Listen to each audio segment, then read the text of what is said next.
attacks from occurring and effectively responding to them if they do. The agents in this section are the ones who stopped an individual stockpiling weapons, who planned to attack schools and churches in Florida and seized bombs made by an ISIS sympathizer in New Orleans.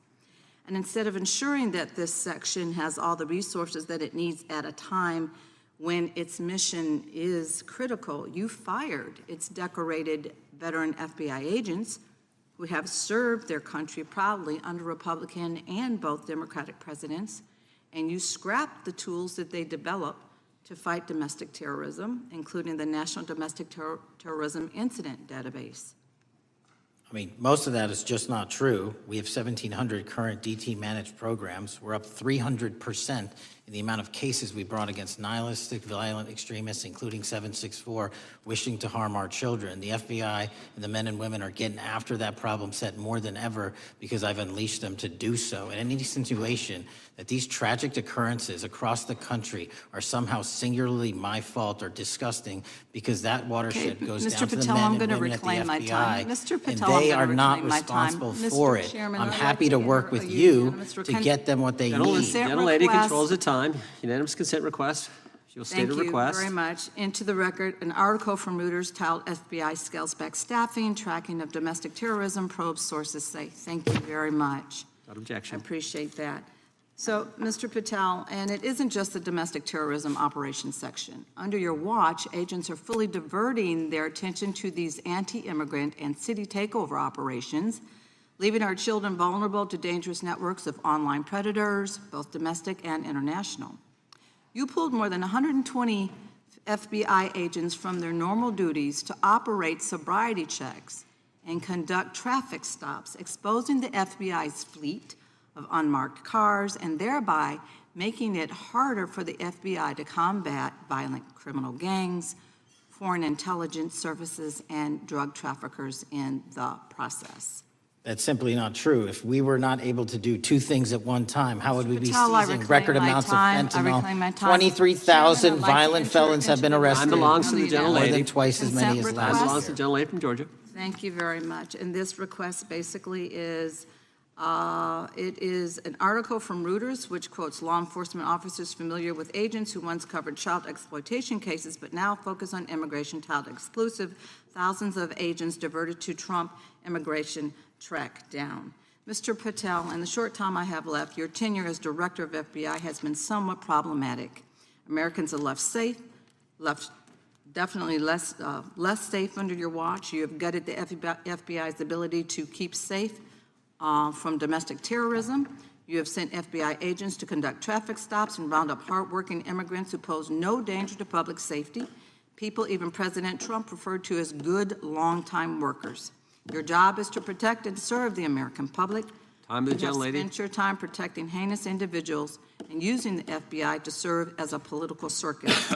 You at times have appeared unequipped. Time of this the country gentlelady deserves has better, expired. and I yield. Gentlelady yields back. May I respond? Sure can. Simply put, what is it? Are we failing? If we're failing, how are we arresting 23,000 violent felons? Twice as many as this time last year. Are we failing? Because if we're failing, how are we seizing 1,500 kilograms of meth, 25% increase from last year?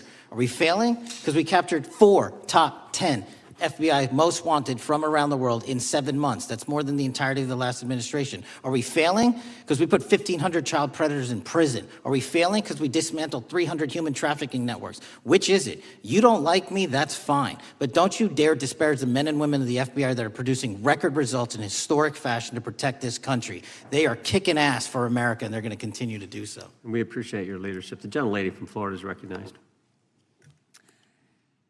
When I was home recently, I met with the agents leading the Tampa office of the FBI, and I saw what they're focused on in my community: stopping drug traffickers, rescuing children from exploitation, fighting cybercrime, protecting us from acts of terrorism, foreign and domestic. And I know from my time as a federal prosecutor and a judge that this work by the Bureau doesn't make headlines, but it is happening every single day.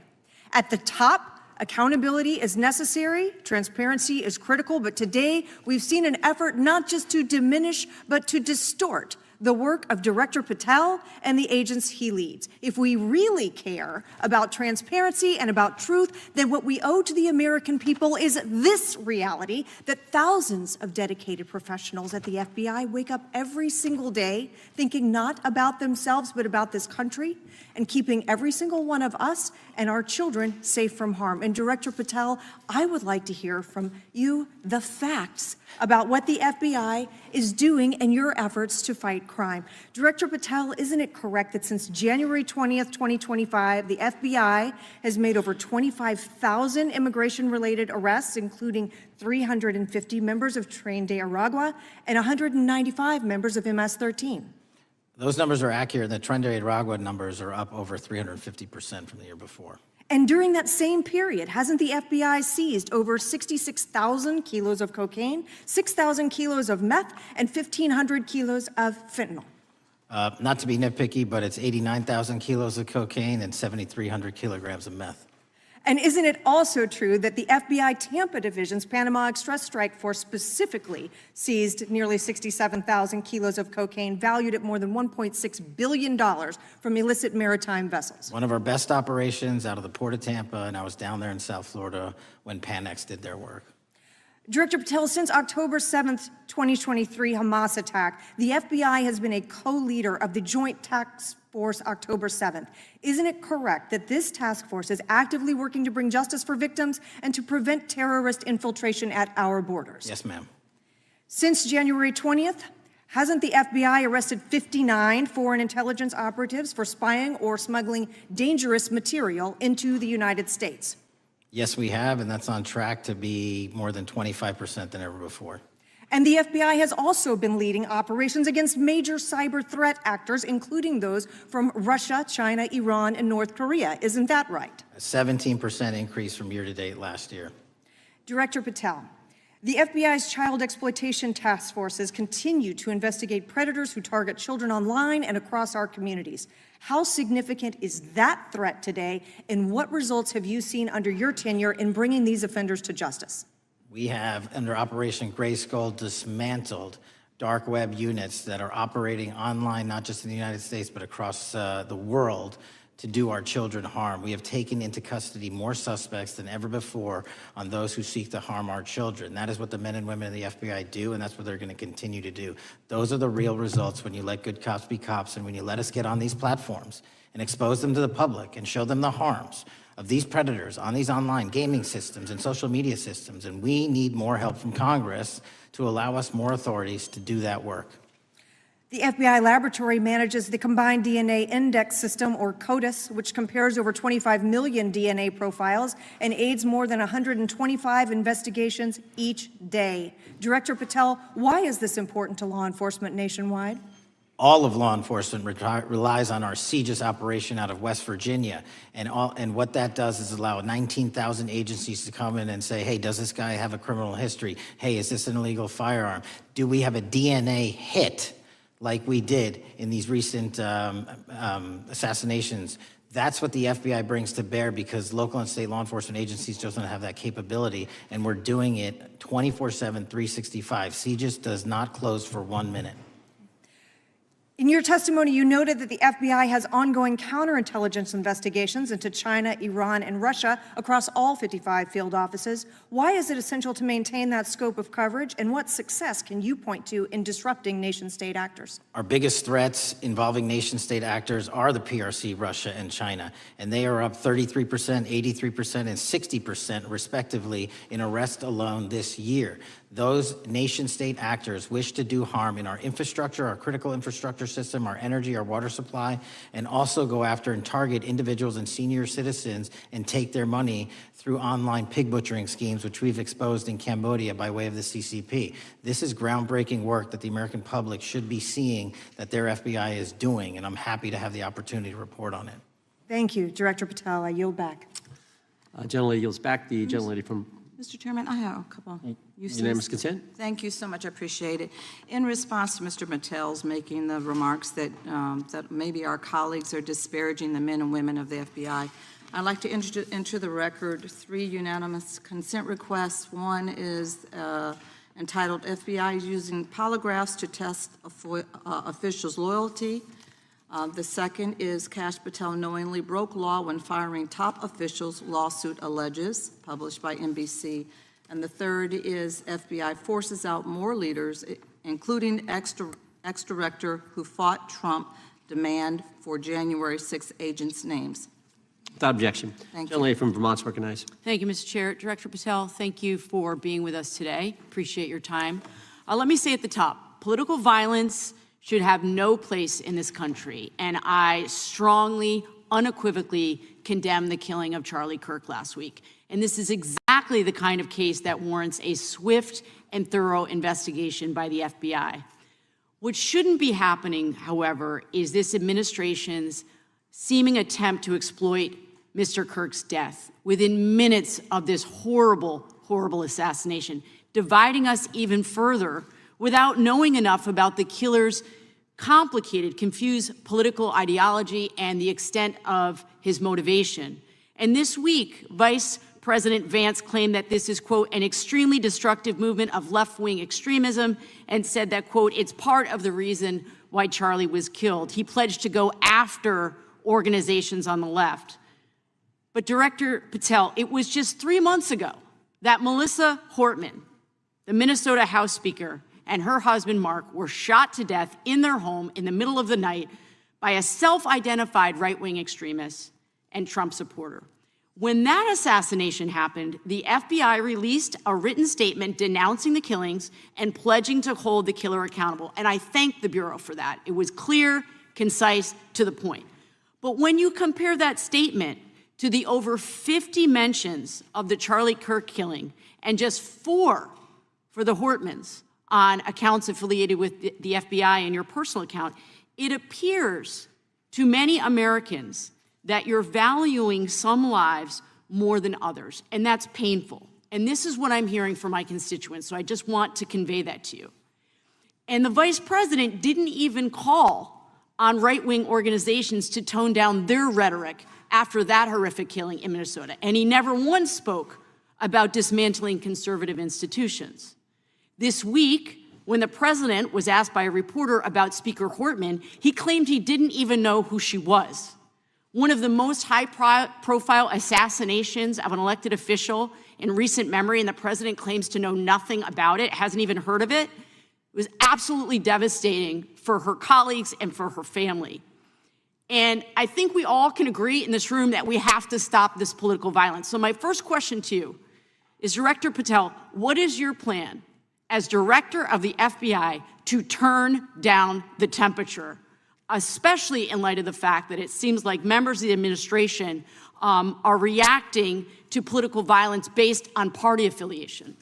What's your plan? I can only speak for myself and the Of course. FBI. And what we are doing is, I think I mentioned earlier, we're following the money, because whatever attack you are describing, and they are all despicable, equally so, people need money to operate. People need money to conduct these attacks, to conduct these investigations. And so what we are doing is finding the people that supported this infrastructure system, because even when you say there's a lone, quote unquote, lone wolf actor, he's not truly a lone wolf actor. Something happened along the way. I agree. And so can I just because we have such little time, are you making a commitment right now to follow where the evidence goes in investigating whether it's violence on the left or the right? Because over the last 10 years, when you look at the ideology, I want to follow up on what my colleague from California said. When you look at the data, you look at the Anti-Defamation League data, 96% of ideological motivated killings were committed by the right wing. When you look at the Institute of Justice report that she cited, it's 5 times the number that 5 times the number of far-left extremist incidents are perpetrated by far right. And it's been reported, and she mentioned this, that as of September 12th, 2025, just 2 days after Charlie Kirk's killing, that the DOJ removed that report from the DOJ website. That's why Americans are concerned that there seems to be a separate system of justice, that if you are a Republican and you are attacked, you will get the full weight and authority of the FBI and this administration. But if you are somebody serving in the Minnesota State Legislature and you are assassinated in your home, that the response is different. And I think to ignore the threats from the right or try to do a both and when there are multiple instances when it's overwhelmingly coming from the right, this is a disservice because Americans want to know that whoever they are, whatever their political affiliation, that the response is going to be the same. And it is going to be done with the same diligence. And I'm wondering if you will commit to me right now that you will be a voice right now standing up to those voices in the administration that are adding to the violent rhetoric right now. That's what I'm asking you. Will you commit to this? Time of the gentlelady's expired. The gentleman can respond. My voice will be through the investigations that the FBI conducts, and we will conduct them all lawfully and equally. Can we expect in the future that your tweets in related to one killing will be the same level of concern? The gentleman from Texas is recognized. Thank you, sir. Director Patel, thank you for being here today, and most importantly, thank you for restoring trust and faith in the FBI, which has been severely eroded under the Biden administration. Thank you for your service and your continued service in this capacity. On April 7th, 2025, Charlie posted on X, "Assassination culture is spreading from the left. 48% of liberals say it would be at least somewhat justified to murder Elon Musk. 55% say the same about Donald Trump. In California, activists are naming ballot measures after Luigi Mangione. The left is being whipped into a violent frenzy and set back. Whether losing an election or losing a court case justifies a maximally violent response," end quote. And unfortunately for Charlie, that reaction also came when they couldn't win a debate on a college campus. You cannot be intellectually honest and say that this problem is on both sides. It's not just what happened to President Trump, it's also what just happened to Charlie. We've gotten to a point in America where violence is encouraged. We have a former president of the United States that opens up his campaign in 2019, that's Joe Biden, by saying that his opponent is a, quote, existential threat to this country. Houston, we have a problem. People that you disagree with are not existential threats. They are not Nazis. They are not fascist. They are not racist. They are not deplorable. They are not irredeemable. They are your fellow Americans who have a different perspective on how government should run and what government should look like. Whether or not we should have strong sovereign borders, whether or not we should have safe communities, whether or not we should have places to worship our God and not worry about being shot, whether or not we live in communities and cities that are not overwhelmed by drugs and crime, whether or not we have two genders, and whether or not we have common sense in our policies and our values. And people that believe these things are not existential threats. I happen to be one of these people that believes all of the above, and as someone that served this country in combat, I can assure you I am not an existential threat to this country because I swore to protect her. I also want to point out, how many cities have you seen burned to the ground since Charlie Kirk's death? 0. No summer of love, no riots, no nothing, no looting, no killing, none. We simply gathered and prayed for his soul, his family, and this country, because that's exactly what we represent. And while we might be angry, this righteous anger will carry on Charlie's message and legacy. I want everybody to know something very simple. Charlie is not dead because of what he said. He is dead because people listened. My time is limited, so I have a few questions for you, sir. And again, thank you very much for being here. I really appreciate your time and your service. In your experience in the FBI, have you noticed a precipitous rise in political violence and other associated crimes that you have been investigating so far this year? And if so, is this trend and motive left-wing or right-wing violence? I can always speak generally, sir. There is too much political violence, and it has been a precipitous rise on too many fronts. How do we solve this? We solve this by giving the FBI more authorities to go into and work with the private sector. There are too many online platforms. There are too many social media platforms. There are too many gaming platforms. There are too many places for people from America and around the world to get together without their parents knowing anything about it, without their school teachers knowing anything about it, and infesting the minds of our children and infecting them with radical ideology, and that is the root cause of these problems, and we must tackle it. It is not a 1950s America anymore. In 2025, the cyberspace needs to be tackled. Thank you. Switching gears, when your predecessor sat right there in that seat a couple of years, last year in a committee hearing, I asked him a very detailed question about Matthew Thomas Crooks, the shooter responsible for the assassination attempt on President Trump's life. I did get an answer from Chris Wray that day, and I submitted written questions to the FBI and into the record of this committee. And I want to resubmit those questions today because I think we are still awaiting answers to those questions. So, Mr. Chairman, I'd like to submit them for the record, please. I'd like to ask you, sir, and the FBI, under your leadership, would you please respond to these questions, and can you commit to doing that? As soon as the trial's over. Thank you very much. I will end with this. Charlie Kirk is not dead because of what he said. Charlie Kirk is dead because people listened. He set up a tent that said, "Prove me wrong," and exercised his First Amendment right. That's all he did. And we will continue to do so in this country in order to preserve this constitutional republic. And with that, I yield back. Thank you. Gentleman yields back. The gentleman from Florida is recognized. Thank you, Mr. Chairman. Before I begin, I want to caution my colleagues on one-sided violence in this country. We just heard that there were no riots on the right. We're literally sitting in the building where there was a giant riot by supporters of the president, the right. We also heard that only leftists, have said that Trump is a Nazi. In 2016, the current vice president of the United States said, Trump is either a cynical asshole or he's America's Hitler. And so this is the problem. I don't want to have to say this garbage, but you want me to sit here and get painted with one brush, the whole left. No, there are extremes on the left, and there are extremes on the right. And we collectively should tackle that.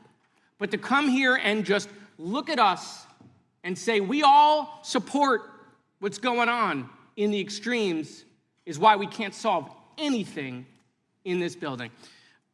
Director, let me say first, thank you for being here, and my condolences on the loss of your friend. And I'm happy to hear that you want to do more on the social media platforms. It's crazy what's going on the social media platforms. There are so many conspiracy theories on what's going on with Charlie Kirk. Israel assassinated him, right? There are conspiracy theories about your personal social life all day. It is totally rampant. Big names on the right, Candace Owens, right? Talking about how what's been released as far as the dialogue between the perpetrator and his roommate is manufactured by the FBI, manufactured by the administration. It is totally rampant, allowing foreign governments to just perpetrate these platforms, all of these bots, all of the time to weaponize Americans. You see what's going on here? This is a byproduct of all of that. What's going on in the streets is a byproduct of all of that. What's happening is you see people celebrate Luigi Mangione is a byproduct of all of that. And so if we want to do something, then we should talk about Section 230. We should talk about how we're going to make sure that we don't let foreign governments poison our children's mind. And so I will work with you on that, Director. I'll work with you on 230 any day. No problem. So now, that was the good part. I want to take your attention back a second, okay? Breaking news. Kash Patel is nominated to be the FBI director. Dan Bongino is nominated to be the number 2 at the FBI. MAGA celebrates, rejoices, bells are ringing out. The team, Patel, Bongino, that sought out every podcast microphone to talk about the Epstein list. The names are finally going to get released. It begins. They produce white binders. Phase 1 with the podcasters. This is not actually one of them, of course. I made this. Your name's on it, right? And the names are going to come out. Pam Bondi says the list is on her desk. Then a memo comes out all of a sudden and says, there's no list. Oh, no. No phase 2. Phase 2 binders never happen. You said the conspiracy theories around Epstein just aren't true. They never have been. And yesterday, in an answer to Senator Kennedy, you said the FBI is not in possession of any credible evidence that Epstein trafficked girls to anyone but himself. So according to your testimony yesterday and in this committee, according to the evidence the FBI has, the number of names on the list are 0. No, zero. The index has been released, and the number of people involved in that trafficking operation were charged in 2018. Other than Epstein and Ghislaine Maxwell, your testimony in the Senate and here is that according to the evidence you have, the number of other names is 0. That were charged based on credible evidence. Well, who are the other names? Give me the other names that weren't charged. We are not releasing the names of anyone because the Department of Justice never does that of anyone that didn't have any credible information to attack them. Let me move forward. The president has, you've seen the picture of the woman's body with the writing and the president's signature. The president says that's not his. Mm-hmm. Okay? The president says it's not his. The Republican colleagues say it's not his. The administration say it's not his. Will you be opening up an investigation into the Epstein estate for putting out a fake document with the president's signature linking him to the world's largest pedophile ring? Will you be opening that investigation into that? On what basis? On what basis? They literally put out a fake document, according to the president, with a fake signature. It's a forgery of the president of the United States signature. That's the basis. Sure, I'll do it. Okay, I look forward to that investigation. Am I over? Thank you, Mr. Chairman. I appreciate your diligence. Gentleman's time has expired. Chair now recognizes the gentleman from California. Director Patel, as you know, my state, California, is home to the worst public infrastructure failure in U.S. history, known as California High-Speed Rail, although the name is probably a misnomer. Earlier this year, I joined your counterpart at the Department of Transportation, Sean Duffy, doing a compliance review of the federal money the state has received, and the outcome was that the state has not complied with the terms of its billions of dollars in funding because it hasn't actually built anything. And so that federal funding has now been cut off, but a lot of us in California still have questions as to where all the money went. We're 17 years in to this project, and absolutely nothing has been built. Not a single bit of track has been laid. There are no stations. There are no passengers. And the plan initially was to have the whole thing, LA to San Francisco, done by 2020 at a cost of $33 billion. Yet here we are in 2025. Nothing has been built. And according to the New York Times, the project won't even be completed this century, and the total cost is now estimated to be over $130 billion. So I just wanted to ask you, do you think this is something that bears scrutiny, or can you confirm whether there's any kind of investigation going on at the FBI? The FBI certainly can't investigate incompetence, but the FBI certainly can investigate and does investigate waste, fraud, and abuse. And so if we have any information that indicates that that happened in this situation or anything else, we'll look at it. Thank you very much. We've also, been talking some today about the issues that occurred at the border during the Biden administration. And you might not agree with your predecessor on everything, but you probably would agree with some of the statements he made in testimony before this and other committees, raising alarms about the risk of terrorism from illegal border crossings. Since becoming director, have you gotten some insight into how well calibrated those warnings were, and what is the status of that risk now? Since becoming director, there's been a sharp decrease of border crossings for known or suspected terrorists from the southern border. But unfortunately, there has been a sharp increase of known or suspected terrorists entering through our northern border. And so what I'm trying to do is work with our northern border states and our interagency to tackle that problem. But it is an absolutely massive border that can't physically be sealed. So we're going to have to get creative and put more resources into that. And in a similar vein, there were over 500,000 unaccompanied children that crossed the southern border during the Biden administration. As we know, many were trafficked either through forced labor or sex trafficking. Do you have any insight as to what the scale of that problem was and how have things changed over the last several months? other than what you outlined in terms of how it was described, I don't have any additional details. In terms of how many people are being trafficked into this country, especially unaccompanied missing children, that number has drastically reduced because the coyotes that smuggle these children for their criminal activity are the same ones that smuggle in narcotics, or the same one that traffic older age women. They're all interconnected, and because of the sealing of the southern border by this administration, that has come to a near halt. That is a very important point, that we have seen far fewer victims of human trafficking because we finally prioritized border security. And by the way, you have children who are getting rescued because of the immigration enforcement activities that unfortunately some politicians in my state are trying to stop, thereby stopping those kids from getting rescued. We've seen, of course, a substantial reduction in crime here in Washington, D.C. since the FBI and the National Guard got involved. I'm kind of asking you to state the obvious here, but what is the mechanism there? Why have we seen a reduction of crime when D.C. has had such a huge crime problem for years, and then almost overnight we see such a big difference? Because of the dedication and resources from President Trump's administration to utilize all federal, state, and local assets in a heavily crime-ridden area. I mean, if we did not have a crime-ridden area, then homicides, carjackings, and gun violence would not be dropping by 40, 50, 60%. And when you allow the police, the MPD, to work with federal authorities and allow the National Guard to set up your perimeter, this is what you can do in a few short weeks. And we at the FBI, under Operation Summer Heat, have set those Phase 01 operations in motion 4 months ago, quietly at the direction of President Trump. So we are scattered across cities across this country doing just that. But we're going to need more help to complete the job. Yeah, in too many places in this country, crime has just been treated as sort of a norm, that this is the way things have to be. What's happened in D.C. shows that is not the case if we have the right policies and the right priorities.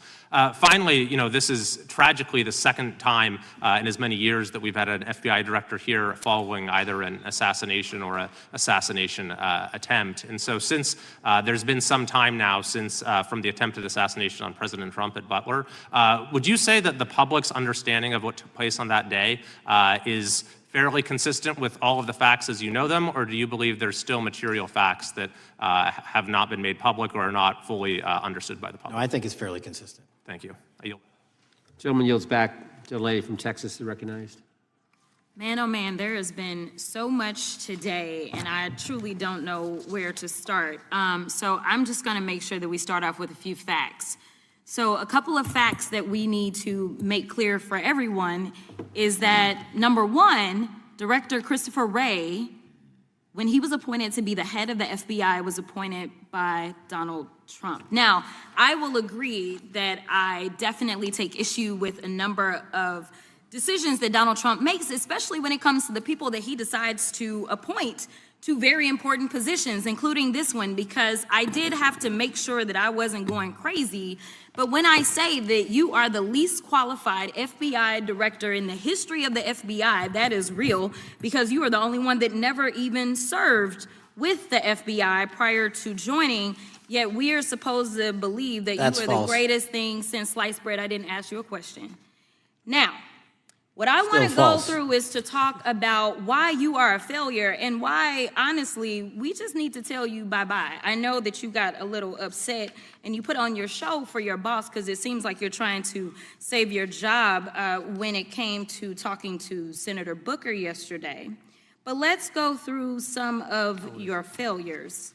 So before you were even confirmed, and I think one of my colleague from Georgia, pointed out that you are already targeting career officials so that you could direct illegal firings. Mind you, these cases that you were so upset about, which are the ones tied to Trump, the cases came through his handpicked FBI director. And frankly, when people sit around and say things like, oh, you know, we're happy because now we feel safe. I don't know who feels safe in this country except for the white supremacists, because I specifically as a black woman definitely don't feel safe. And frankly, my colleagues have been real nice to you today, and I applaud them, but I don't have the same demeanor because I know that multiple colleagues on this side of the aisle have faced death threats. In fact, somebody tried to kill one of my colleagues. And frankly, I don't know if this FBI or under your leadership if those people would have been caught. I don't have any confidence in you. And if we start talking about the reasons that I lack confidence, we could start with you not just wanting to acknowledge some simple facts. Simple facts like the vast majority of the threats are coming from right-wing extremism. And I know my colleagues have tried to stress this, but I decided that I would maybe do it in a different way. Number one, I have a couple of UCs. Ken Buck, one of multiple Republicans receiving death threats for voting against Jim Jordan as House Speaker. Without objection. Another one, Republican lawmaker says she received death threats after voting against Jim Jordan in Speaker's race. Without objection. In addition, there was another one from another colleague who now is leaving Congress because they said that they were calling his wife anonymously and threatening her life to the extent that she ended up sleeping with a firearm. Without objection. Okay, so here's the deal. How are we supposed to have confidence when you're sitting up here telling the Senate yesterday that it will take you 14 years before you can get the FBI fully staffed to do their jobs? You're also now redirecting resources so that they can go and play ICE agents on the streets. You're getting rid of your most qualified people. And even when it came down to somebody that you consider to be a friend, you were posted up having some fancy dinner to the extent that you posted not only once erroneously, you posted twice erroneously as it relates to catching somebody. And then you want to go and say, let me take a victory lap. Because honestly, if it wasn't for parents deciding that they were going to turn in their child, it seems like y'all wouldn't have got there, even though he literally confessed online. So I'm confused about what it is that the FBI is doing except for trying to put on a show for the apprentice or whatever you want to call him. The day after all of this took place, there was domestic terrorism that was taking place at HBCUs. They were targeted. Yet I didn't hear anything from the FBI about what was going on. And again, black people kept saying, how did we end up in this? Because the numbers are so very clear that white supremacy is a problem. And honestly, I've not heard anything out of you today that makes me believe that you're going to do anything about the white supremacy problem. The one that is leading to children being killed, children being shot, as well as members of their community as they're worshiping in their churches. The time of the gentlelady has expired. If the gentleman would like to respond to any of that. Well, I mean, I'll respond. Kash Patel, as I said when I introduced him, public defender, former prosecutor, top staffer on the House Intelligence Committee, Deputy Director of National Intelligence with the National Security Council, Chief of Staff at the Department of Defense, and FBI Director. I think that's pretty good resume for the guy who's now running the top law enforcement agency in our country. And we've seen all the stats that he's given to the committee on how much better they're doing at getting the bad guys than the previous guy was doing. With that, I recognize the gentleman from South Carolina. Thank you, Mr. Chairman. Director Patel, I think you're witnessing some auditions, clickbait auditions for the Academy Award for my Democratic colleagues. We'll see how they fare as they're on MSNBC later on today. But do you care, before I launch into my line of questioning, to respond to Ms. Crockett from Texas on that very elaborate and theatric display? Here's what I've learned in my government service. I don't give a damn what they say about me as long as I'm succeeding in the mission. We're succeeding in the mission because the men and women of the FBI have never been empowered to do more work and to hit the streets harder than by President Trump's authorities and resources he's given us. And so all I care about is that we are capturing more child predators than ever before, taking more drugs off the streets than ever before, that we are capturing murderers at a significantly historic rate, and we're delivering this country the lowest murder rate in recorded history. That are facts that you cannot dispute. But you can come at me all you want. I don't care. Thank you, Director, for that, and we appreciate your service. We appreciate the results speak for themselves, I think, pretty plainly, and your commitment not only to results, but to transparency, so we do appreciate that. Director, who was John Durham? He was a former federal prosecutor, United States attorney, and ultimately appointed special counsel in the first Trump administration. Correct. And there was a document that he released in his findings called the Durham Report. What was the Durham Report briefly, and what were the findings very briefly? It was every special counsel that's appointed produces a report to the Attorney General. Special counsel's Durham Report largely focused on Crossfire Hurricane and included extensive summary findings in classified and unclassified manner. And we released the classified version, finally declassifying it for the American public in this committee. Correct. And you released that in July of this year. I think so. Yes, sir. Isn't it true that in the classified Durham Annex, as it's referred to, that in 2016 the Obama administration obtained intelligence information from a source contained in two separate memoranda, one in January of 2016 and one in March? The two memoranda described confidential conversations between DNC Chair Debbie Wasserman Schultz and two individuals from the Soros Open Society Foundation. Isn't that true? As written in the report, I'll let her speak for itself. In the Durham Annex in January of 2016, the memorandum noted in part that President Barack Obama intended to scuttle the FBI's investigation into Hillary Clinton's private email server and mishandling of highly classified information during her time as Secretary of State. Isn't that found in the report? I believe so. Isn't it also found in the report that in March of 2016, the memorandum also included references to the same Obama effort to shut down the Clinton investigation, but additionally outlined a plan to falsely connect Trump to Russia? Isn't that in the Durham Annex? I think it's in more than the Durham Report, but yes. The memo also stated in part that, quote, the Democrat Party's opposition is focused on discrediting Trump.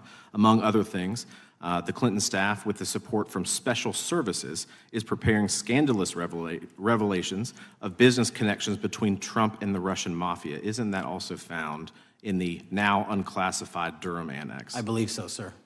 According to the Durham Annex, based on analysis and translation of the intelligence, FBI analysts believed that special services could either mean the FBI or CIA, or the Trump dossier author Christopher Steele. Isn't that in the Durham Annex? I believe so, sir.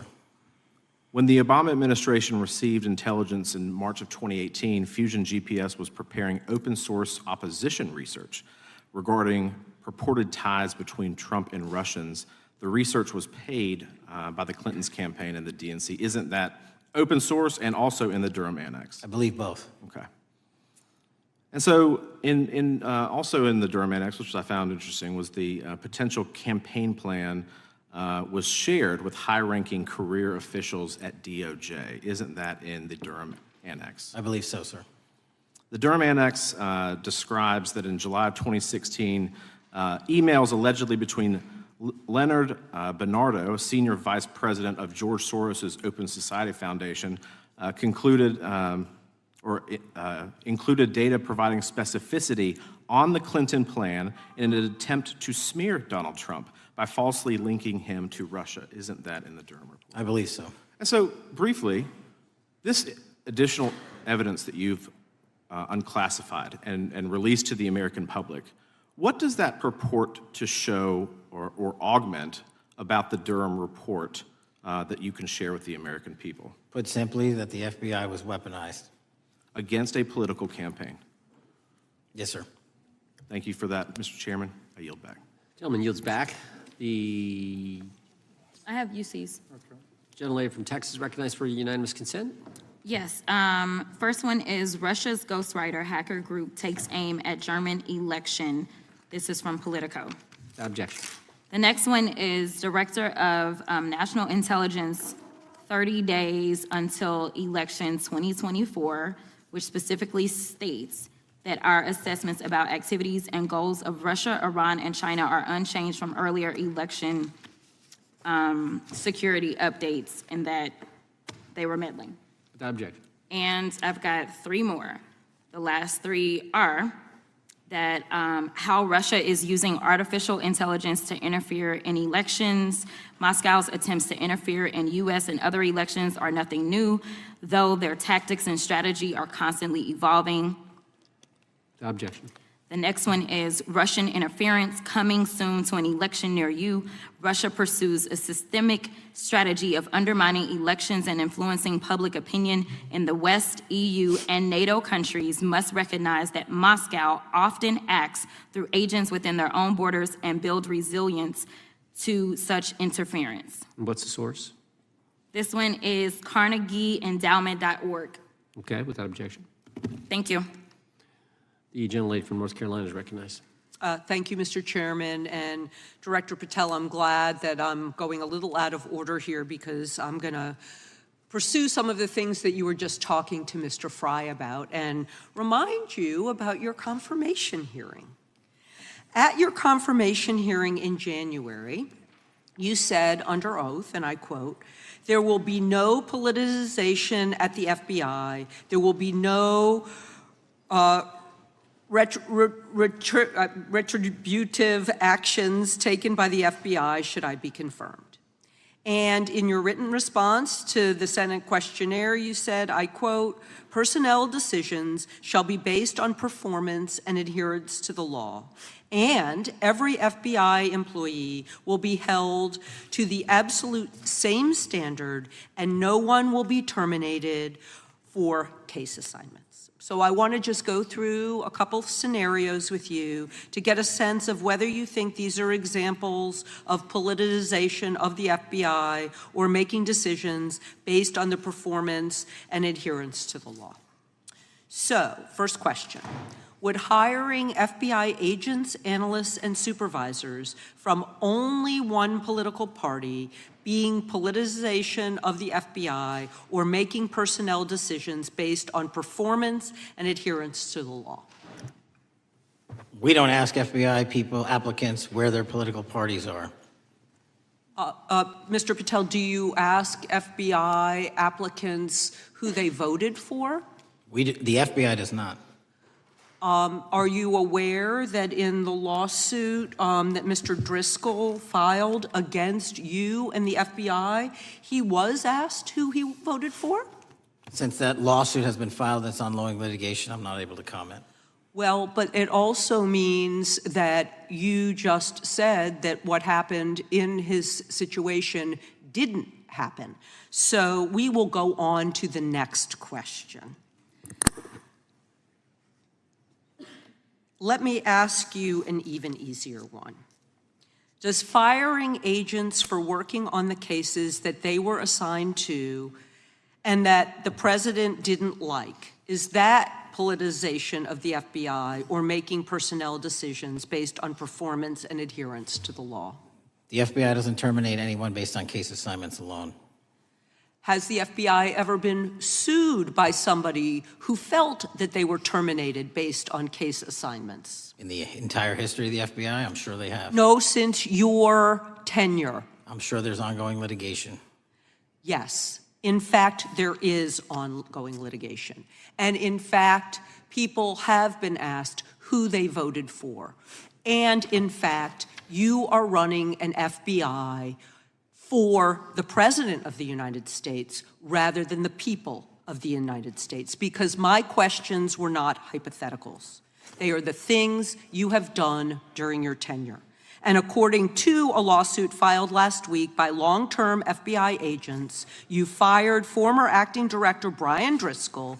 He had served with the Bureau for nearly 20 years, earned a Medal of Honor, Medal of Valor for bravery during the dangerous ISIS raid, and had a wealth of crisis response experience and led the FBI's critical incident response group. When the Trump administrations interviewed Mr. Driscoll for that role, they interrogated him about his political leanings and who he voted for in the last 5 elections. Questions Mr. Driscoll refused to answer because those types of questions impermissibly politicized the FBI. You also fired Steve Jensen, who served the FBI for nearly 2 decades and ran critical terrorism, counterintelligence, and organized crime operations, whom you once described as embodying what the American public demands of the FBI. But he was fired because he took part in investigating crimes committed on January 6th, And Trump's MAGA base lambasted you online for keeping him at the FBI. So he's no longer at the FBI. You also fired a decorated combat veteran with decades of experience in the Bureau, Special Agent Walter Jardia, because he worked on the investigation into the Russian interference in the 2016 presidential election and helped investigate Trump's ally, Peter Navarro. Director Patel, it is very clear that you have flunked your own test. You've put saving your job, which I actually believe you were being honest about during your confirmation hearings, over doing what's right for the FBI and the American people. That is not adherence to the law. Thank you, and I yield back. Time of the gentlelady is expired. The chair now recognizes the gentleman from North Carolina. Thank you, Mr. Chairman. Director Patel, it's great to have this opportunity. Thank you for being here. Thank you for your service. And I've got to say, one of the most disheartening components of the previous administration, when I was working with local law enforcement all over the state of North Carolina, all over the country, people rightfully did not really care about the inner workings of Washington, D.C. The FBI had previously been the paramount, the sterling, the top of the top law enforcement agency. They wanted their FBI to fight crime. Whatever small town, city, whatever it may be, FBI was expected to deliver for the American people. And then reports started to come out, in addition to the likes of McCabe, Comey, Clapper, Strzok, Page, that the FBI was targeting Christian nonprofits. They were targeting parents for protesting radical gender theory at their schools. They targeted Catholics, churches, pro-life organizations. And the FBI was really bruised in just modern-day America. And your focus on getting the FBI back to the streets, fighting criminals, locking up bad guys, whether they're violent criminals, whether they're sex predators, whatever they may be, that is restoring the reputation of the FBI, and I thank you for that. In regards to the perceptions, I want to be very clear here. You mentioned the statistics about removing dangerous illegals, removing thousands of kilograms of drugs, violent criminals, guns. The border is secure. These accomplishments are noteworthy and they're needed. But at the same token, I want your take. The fight is not over. Isn't that correct? When we look at what happened in the previous administration, the number of illegal alien criminals that made their way into this country of every type, they're embedded, they're here, and it's going to take a sustained effort to win this battle. That's the critical component, sustained effort. And that's the critical component when you look at what happened in Washington, D.C. We're not here for 4 seconds in terms of safeguarding Washington, D.C. Yep. It's a sustained initiative. We're taking it to Memphis and wherever we decide else. And so we are going to continue the mission till it's done. In regards to offloading some of the agents from Washington, D.C. to the states, to the people, can you just explain how tactically that is a force multiplier in the law enforcement community around the country? Yeah. It's pretty simple.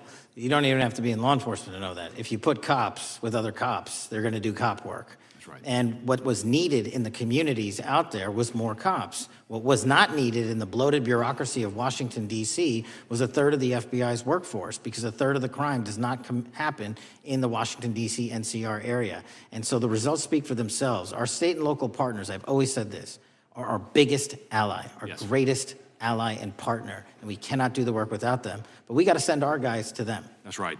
And in regards to the last 4 years, the open border policies, whether it's terrorism, drug trafficking, human trafficking, violent crime, massive amounts of organized retail theft, and other types of criminal behavior, can you describe, just so anyone who's listening here can talk about, how serious the levels of criminality have become in the United States?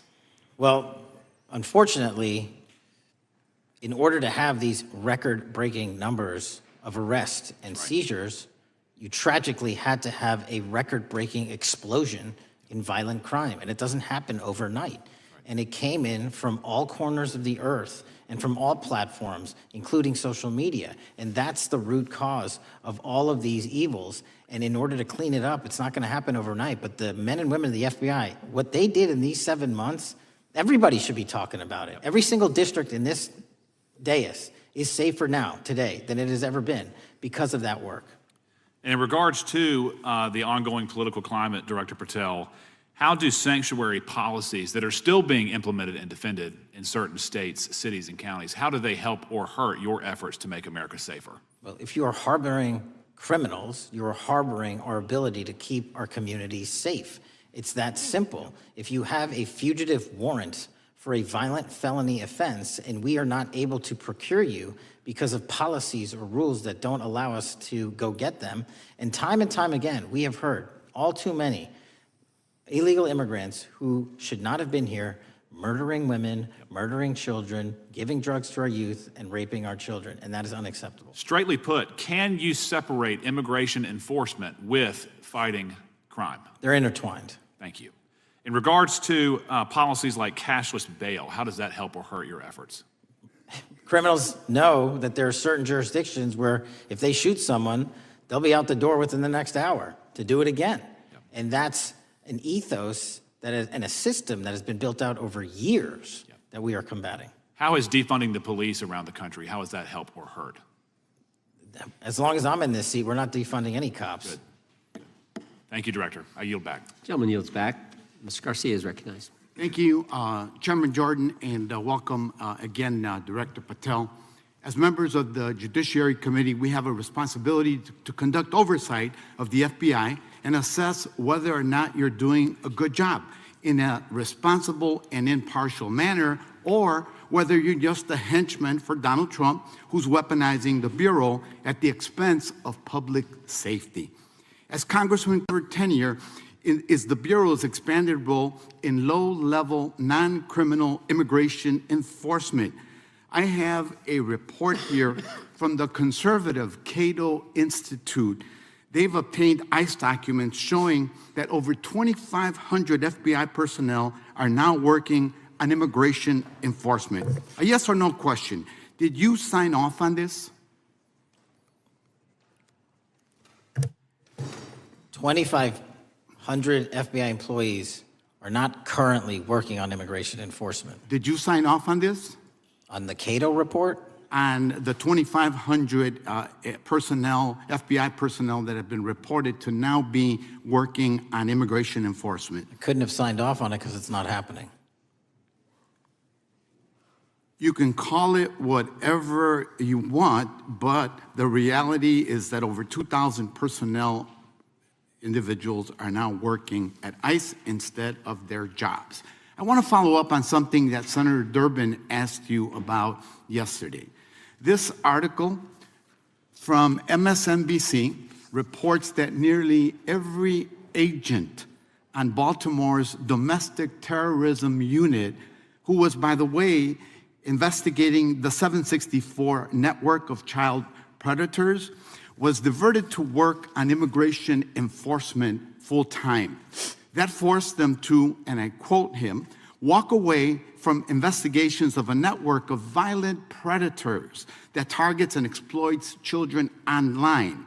Yes or no? Were you aware that this happened, and did you sign off on it? The premise is false. The 764 network in Baltimore is taken down, and FBI agents do double and triple duty all the time. I'm reclaiming my time. You told Senator Durbin yesterday you didn't know about it, so your testimony is inconsistent today. No, I found out. Final question. Let me ask you, again, a yes or no question. Are you aware that agents have been told by supervisors not to documenting their shifting of resources toward immigration-related work? That's a literal another falsehood. It's impossible to remove a human being without documenting that work. As FBI director, you must be transparent with Congress. You need to provide us information about how many agents have been diverted to non-criminal immigration enforcement, why the Baltimore unit was dismantled, and whether there's a cover-up of what's happening under your leadership. Because this goes to the heart of whether or not you're carrying out the stated mission of the FBI, keeping our communities safe. Diverting FBI agents from investigating violent child predators doesn't make us safer. Using FBI resources to target parents, children, and other immigrants for low-level, non-criminal enforcement doesn't make us safer. Enabling violent, lawless conduct by federal enforcement doesn't make us safer, as we saw last week when an ICE officer killed one of my constituents. And I know that the FBI has been involved in that investigation. And yesterday, ICE did a raid in the suburb of Elgin where 2 U.S. citizens were arrested, and who accompanied them on that filming of that show? Secretary Nunn. Shameful conduct. And weaponizing the FBI to serve Donald Trump's political agenda instead of the American people does not make us safer. Before I yield back, Mr. Chairman, I request unanimous consent to submit the following documents for the record. A report from the Cato Institute, which I referenced earlier, where ICE has diverted over 2,500 officers from their jobs, and 2, an article from MSNBC titled Trump's Deportations Divert FBI Agents Off Child Predator Cases, and an article from CNN entitled White House Pressure for Increased Immigration Arrests Strains Law Enforcement Agencies. Thank you, and I yield back. Gentleman yields back. Without objection, the gentleman yields back. Gentleman from Wisconsin recognized. Thank you, and thank you, by the way, for coming over here. Sorry you have to put up with all this. I know when you took over, the FBI's reputation in a lot of circles perhaps had never been lower. I mean, part of that is brazen involvement in political activity, the Foreign Influence Task Force, getting involved and trying to suppress news stories in the New York Post, Crossfire Hurricane coming up with bogus stories to try to flip the 2016 election, FBI downplaying the stories of Hillary Clinton's emails in the 2016 election.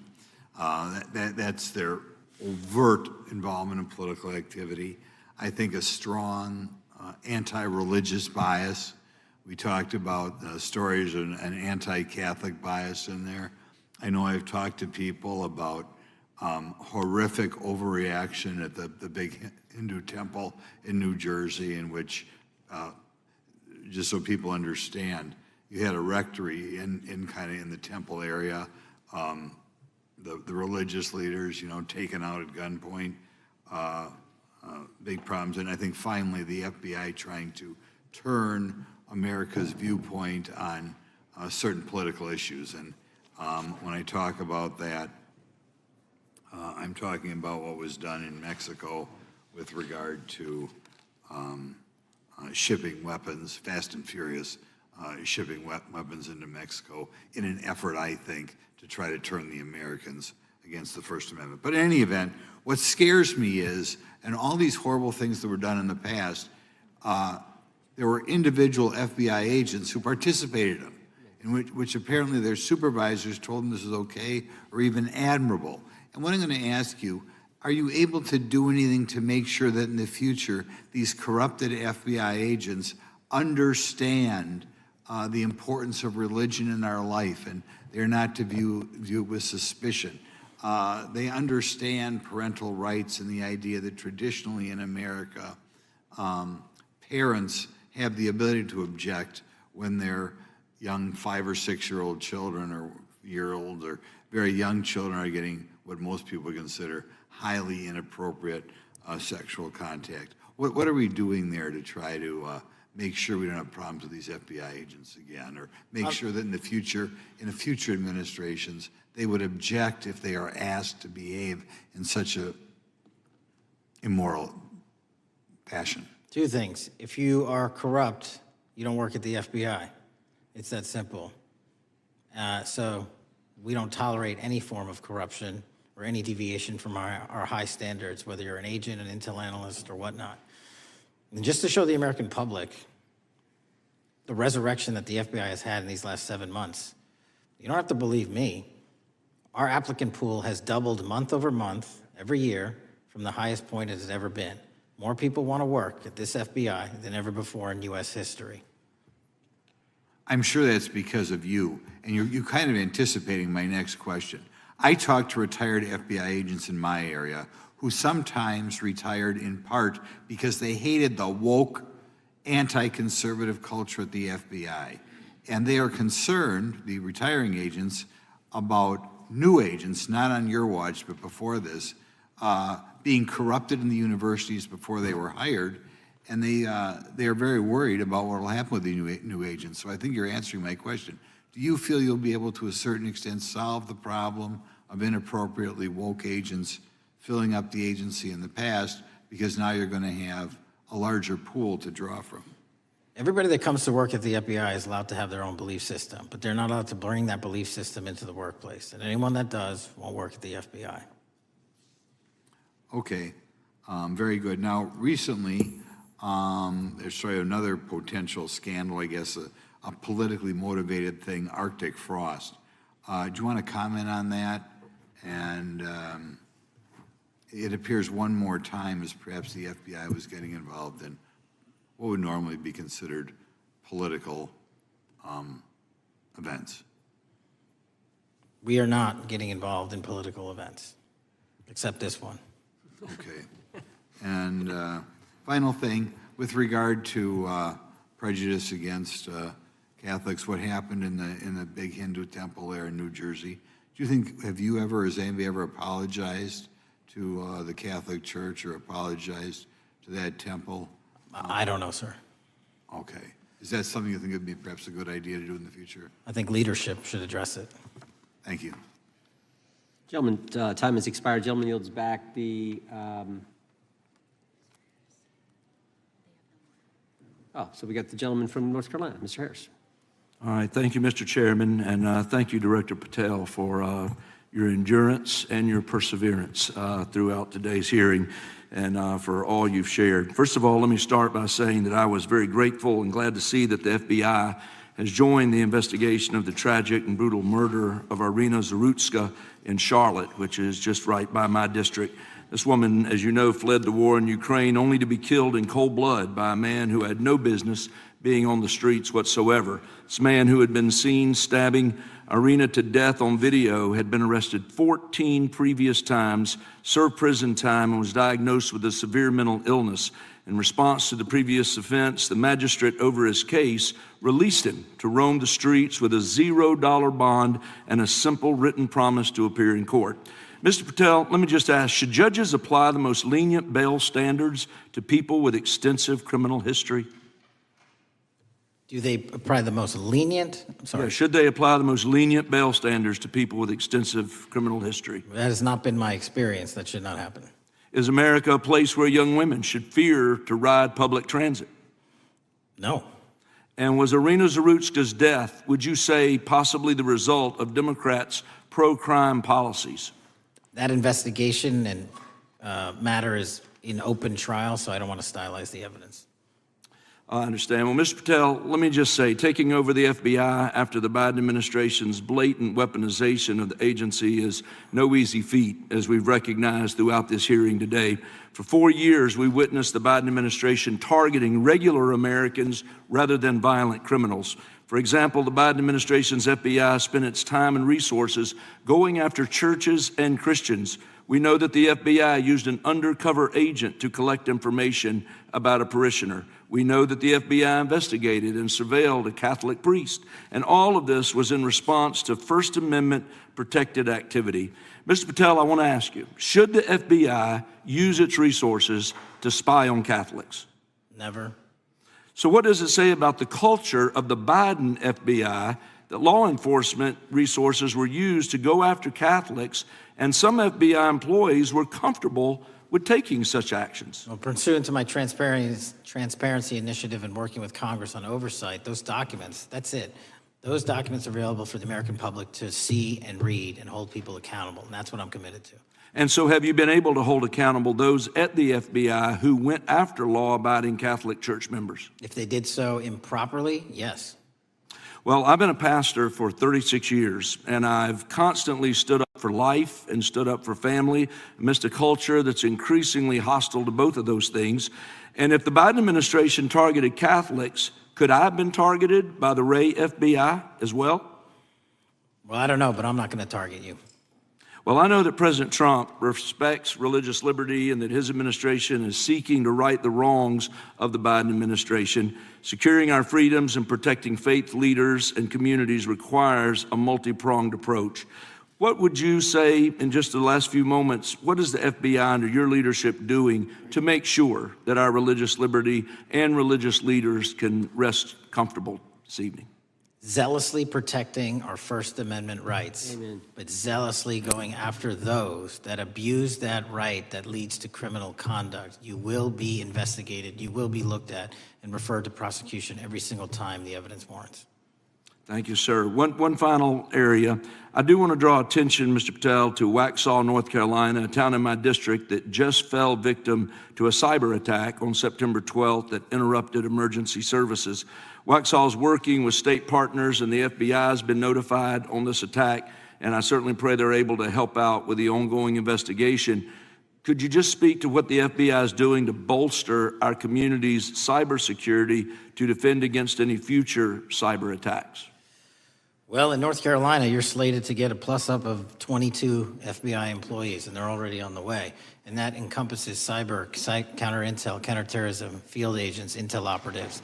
And what we're doing on a macro level on the counterintelligence and cyber front is going after the people that fund these operations on these online platforms and breaking their banks. Because once we do that successfully across the board, they won't have the ability to attack us. Well, thank you, Director Patel, and let me just add my comments to those of my colleagues that are very grateful for your leadership, grateful for your courage, your consistency, and for being willing to stand in the gap for us. And with that, Mr. Chairman, I yield back. Gentleman yields back. The gentleman from Missouri is recognized. Thank you, Mr. Chairman. And Director Patel, thank you for being here with us today. Over the past few years, we have seen a disturbing increase of attacks on Christians and conservatives. Since the leak of the Dobbs decision, there have been 354 attacks on Catholic churches. In the first year following the leak, there were more than 100 attacks against pro-life pregnancy care centers, and the shadowy pro-abortion group Jane's Revenge claimed responsibility for 24 of these attacks. Meanwhile, the Biden FBI focused resources on attacking Catholics and peaceful pro-life protesters like Mark Houck and Paul Vaughn. Many of these attacks on Christians and conservatives were coordinated or praised by dark leftist cells who lurk on the online chat rooms of Reddit, Discord, and game sites. This is a war room for Antifa and violent transgender activists. There have been essentially no incidents of violence by Catholics, pro-lifers, or parents at school board meetings, but there have unfortunately been multiple shootings motivated by leftist and transgender ideology, including recent attacks in Nashville, Colorado Springs, Denver, and Aberdeen. Worse, the targeted violence reached a boiling point this past month. A few weeks ago, an anti-Christian transgender terrorist murdered 2 children and injured 17 in a shooting at a Catholic mass. And last week, while we were sitting in this committee room almost to the hour, Charlie Kirk was assassinated by a 22-year-old who appears to have been motivated by leftist and transgender ideology.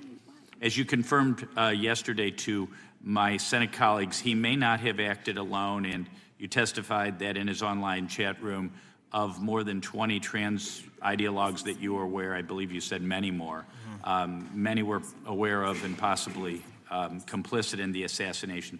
Director Patel, in light of the increased violence emanating from the far left, is your FBI investigating this violent trend of anti-religious, Antifa, and transgender-driven violence?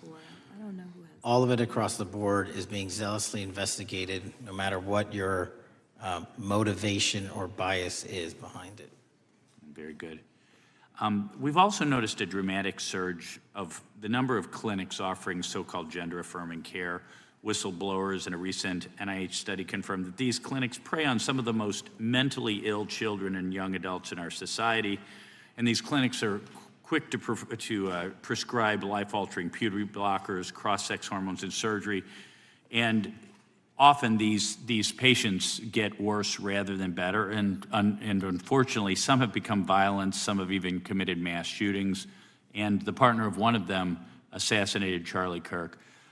Director Patel, is the FBI looking into the role that these gender clinics may have in the recent attacks in making these mentally ill individuals violent? We're looking at the entire spider web for any of these attacks, be it Denver or Charlie or where have you, and that's why our investigations are ongoing. We don't have a final product yet. One of my Democrat colleagues, as an aside, mentioned, quote, the federal takeover of our cities.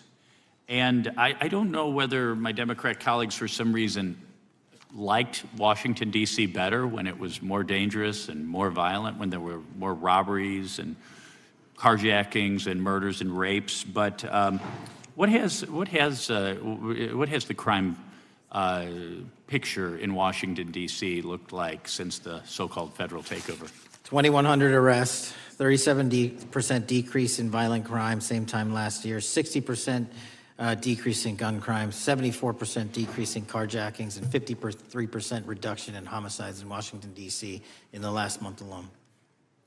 Very good. And I thank you so much for your testimony. I know it's been a long day, so I'll give you a little break and yield back the rest. Gentleman yield? My time. Gentleman yield? Yes, and yes. Director Patel, what's a 302? It's a report, the number of the report, whenever an FBI agent goes out and interviews someone. And are you familiar with the 302 where the FBI agent interviewed the whistleblower who's come forward and talked about the former chair of the Intel Committee here in the House pushing staff members to leak classified information? Well, I'll just read from it. Staffers were instructed to use, this is from the 302, interview this person. Staffers were instructed to use any sources that had developed within the United States intelligence community to gather information, which would then be made public through the media in order to compel public opinion. You familiar with that? I am. Yeah, and that's how they played the game, wasn't it? Leaking information, classified or otherwise, true or otherwise, to create this public opinion to compel action to undermine the president. Is that accurate? I believe so. Just one other point I would make from this. This witness also said in the 302 that the agent recorded that the witness provided the interviewing agents with copies of both his handwritten notes and an email. So he gave them the stuff he wrote, and at the actual time this was taking place. That's all in the 302, right? Yes, sir. All right. Mr. Chairman. Mr. Chairman. Gentleman from Missouri. Mr. Chairman, I would like to submit for the record an article from The Hill, Massive Crime Drop in D.C., City Sees Zero Murder Week, dated August 25th, 2025. And I'd also like to submit for the record an article from the New York Times, dated April 18th, 2025. Man who set fire on Shapiro's mansion cited treatment of Palestinians, police say. Yeah, thank you. Without objection. I have. Gentlelady from UC. Texas and then Pennsylvania. Thank you so much. My first UC is the FBIAA letter to Congress on summary terminations, where it states denying fundamental due process and summarily dismissing special agents will only make it harder to protect our nation. These actions distract agents from their work, foster fear that their assignments could cost them their careers either now or under the next administration, and increase the risk of criminal and national security threats by undermining unity and morale within the Bureau. Without objection. The next one is a CNN article. FBI agents are again pulled from their day jobs to address a Trump priority. It states, morale is the worst I've seen, said one law enforcement source. The Bureau is becoming unrecognizable. Lots of people are weighing really difficult decisions right now. Without objection. Gentlelady from Pennsylvania is recognized. Thank you, Mr. Chair. I'd request unanimous consent to introduce into the record a September 16th, 2025 article in the New Republic entitled DOJ Quietly Deletes Study on Politics of Domestic Terrorists. The Justice Department has taken down a study that proves Republicans' entire narrative wrong about left-wing violence. Without objection. Thank you. Gentleman from Washington is recognized. Thank you, Mr. Chair, and thank you, Director, for being here.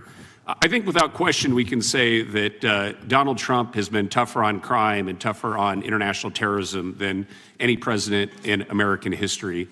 I imagine that brings you a lot of satisfaction and pride as director of America's foremost law enforcement agency. Recently, President Trump conducted very strategic and important strikes on Iran's nuclear apparatus in that country. We also know that there are concerns of significant Iranian sleeper terrorist cells here in the U.S., perhaps exacerbated by the open border during the Biden administration. What can you tell Congress and the American people about what the FBI is doing to safeguard us from potential terrorist attack by Iranian cells? So our counterterrorism division, which is fully stocked up, watches for reflections in the intelligence streams that our intelligence community collects and produces, and works hand in glove with our partners at the CIA and elsewhere to make sure that any threat, even if it's hearsay, double hearsay, triple hearsay, or totally incredible, is not only fully run down, but we also take our duties to notify and give defensive briefings to those who are mentioned in those intelligence reports to make sure that we do both our notification obligation and our investigatory obligation. Thank you. The FBI is also the foremost counterintelligence apparatus here in the U.S. We know the U.S. faces a more complex threat of global, more complex array of global threats than any time perhaps World War II or even superseding that time. As America continues to be under attack from various intelligence agencies globally, what can you tell us about the counterintelligence operations of the FBI as a core function? This is why the CIA mission is so important to the FBI, because as you said, no one else can do it. No one else has the authorities to do it. And even if they did, they don't have the capabilities to do it. And the CIA mission has to be headquartered in Washington, but have far-reaching capabilities because we have to face against our adversaries in the DPRK, in Russia, China, Iran, and elsewhere. And in order to do that, we have to have dedicated intelligence professionals on those target sets. And since I become director, I've demanded not only a dismantling and disruption of networks, but a public display of how we're doing it so the world knows that our adversary is A, attacking us, and B, we're stopping them. And that's why you've seen these dramatic increases in counterintelligence arrest in the PRC by 33%, in Russia 83%, in Iran 60%. We are showing the world that they are trying to engage in espionage activities against us, and we are holding them accountable publicly. And there's been increasing concern about the Maduro regime of Venezuela, both their potential support of terrorist activity, criminal drug networks, and potential espionage entities here within the U.S. What can you tell us about your activities regarding the Maduro regime of Venezuela? Generally speaking, one of the largest transshipment points and shipment points for narcotics out of South America, Colombia, obviously, and also Venezuela, is being utilized heavily by the narco traffickers to send up cocaine, meth, and fentanyl, and excuse me, all the other illegal narcotics through the island chains in the Caribbean Ocean and ultimately for America. So there has to be more work done in the region to stop those navigable waterways from being traversed with drugs bound for America. And finally, Mr. Director, what is the one thing that Congress could most do in terms of passing a law to best support the FBI in making America safer and more secure?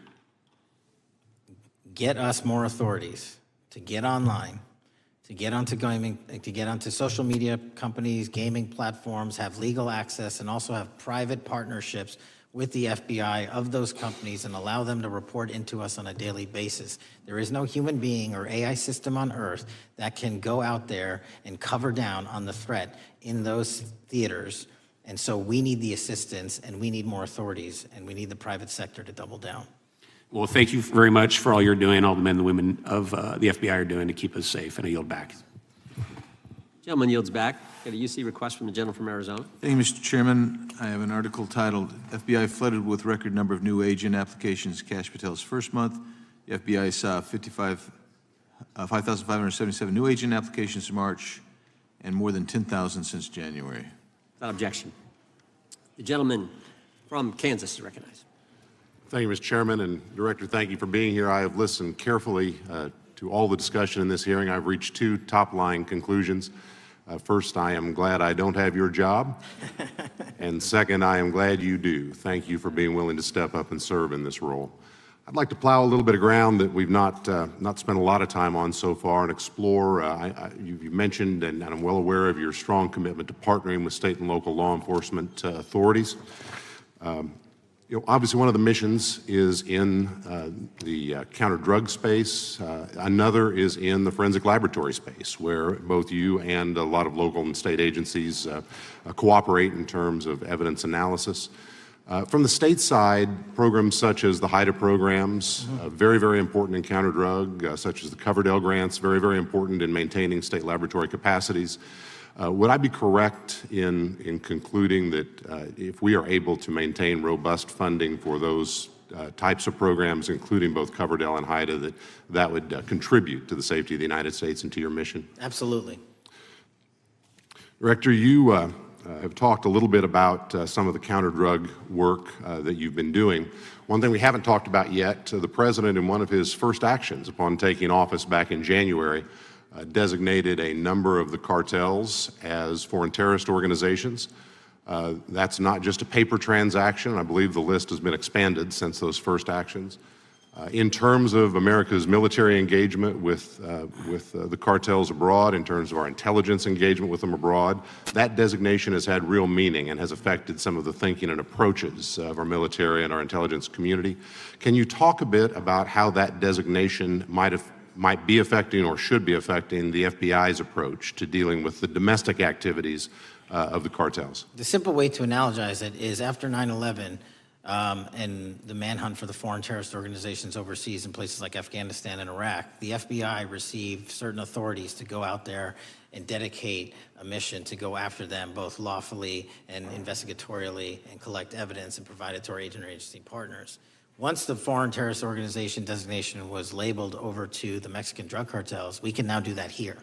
And in Mexico, and in Colombia, and in Venezuela, and anywhere else they are. And so that's the best analogy I have. What we're able to do is take our counterterrorism platform, traditionally used for global terrorist manhunting, and bring it into this hemisphere against a very real threat, which is the drug traffickers, and they are foreign terrorist organizations. So we just have so many more resources and authorities now directed at them. So, for example, Director, in the regions, from the vantage point of local law enforcement, there are structures that have historically handled those partnerships separately. HIDA, for example, is an example on the drug trafficking side. The JTTFs are an example on the terrorism side. How is the thinking evolving in terms of on a regional basis, either merging or not merging those structures now that the targets in many ways are merged? So the JTTFs are kind of our forward operating base across every single state in this country to take on that mission. And anytime you're labeled a foreign terrorist organization, you come right under the authorities of the JTTF, the task force officers, and the state and local level police work that gets done in those JTTFs. And the Homeland Security Task Force layer on top of that, I think 25 or 30 across the country, specifically working with DHS and Secretary Noem to go after the drug trafficking foreign terrorist organizations because they have unique capabilities and authorities dedicated to that mission. And so that's the beauty of the HSTFs. Let me ask you an adjacent question, Director. I noticed in your written testimony, I don't think we've talked about it yet, you brought to our attention an expiring authority. It's in 6 U.S.C. 124N with respect to counter-UAS drones. You point out that authority expires in statute at the end of this month, and you impressed upon us your interest in seeing it extended in some manner. Can you talk a little bit about the FBI's role in counter-UAS work over American airspace? I represent a district that's going to host some of the FIFA World Cup activities coming up. We're obviously very interested in security, and there are limits on what our state and local authorities have the capacity to do or what our military has the capacity to do once the threat is domestic. So it's critically important. Both the FBI and DHS have those capabilities. I'll speak to the FBI, of course, only. And you raised the World Cup, and that's exactly what we need it for. The Club World Cup, which just happened, was 32 games in at least a dozen different cities across the country, the largest sporting events consecutively in American history. And we used our counter-drone capabilities to not only inspect and secure stadium locations, but where fans were hovering and we call base camps. And thankfully, because of the success of the FBI and DHS, we had no significant security incidences. And flipping to the World Cup, which is going to be 3 times as large, and obviously the largest we've ever had, and blending into the LA Olympics in 28, our counter-UAS capabilities are going to be the ones that are able us to have literal bird's eye view of the threat dynamic around so many of these cities, which are going to see literally tens and hundreds of thousands of people flock to them. So we have to have it. And making sure the bad guys don't have the same. Exactly. Very good. I yield back and thank you. Gentleman yields back.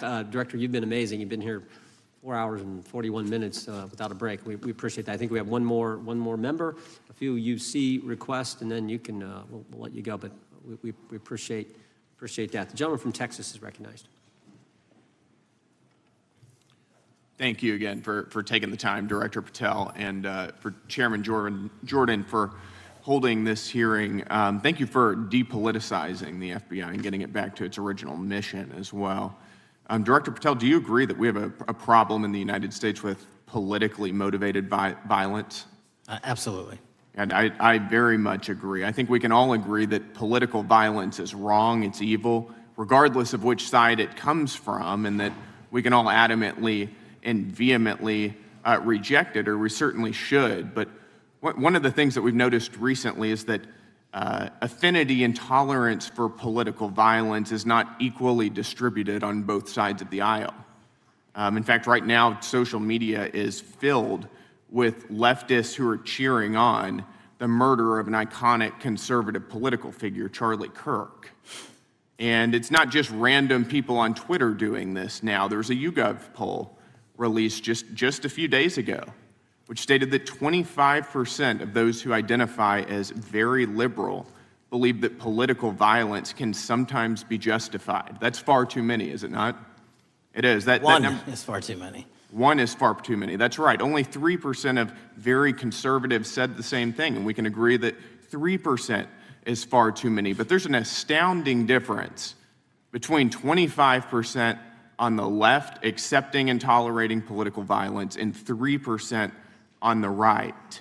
I would hope that our colleagues on the other side of the aisle would also recognize that there is a systemic problem on their side of the aisle with tolerance for violence against people with whom they politically disagree, that there is a cultural rot on their side of the aisle that needs to be addressed desperately.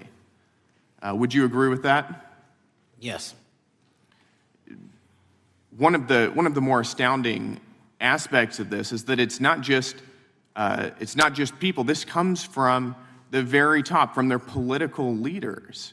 Just a few days ago, a member of Congress of this body, Ilhan Omar, shared a video on her social media account about Charlie Kirk's murder, and I'll quote what it said. It said, "Charlie Kirk was Dr. Frankenstein, and his monster shot him through the neck." In other words, Charlie had it coming to him. The words that he said naturally led to his assassination. I mean, that is a reprehensible thing for a member of Congress to say, to suggest, to promote in any capacity. And there are people across this country who are losing their jobs for far less than this.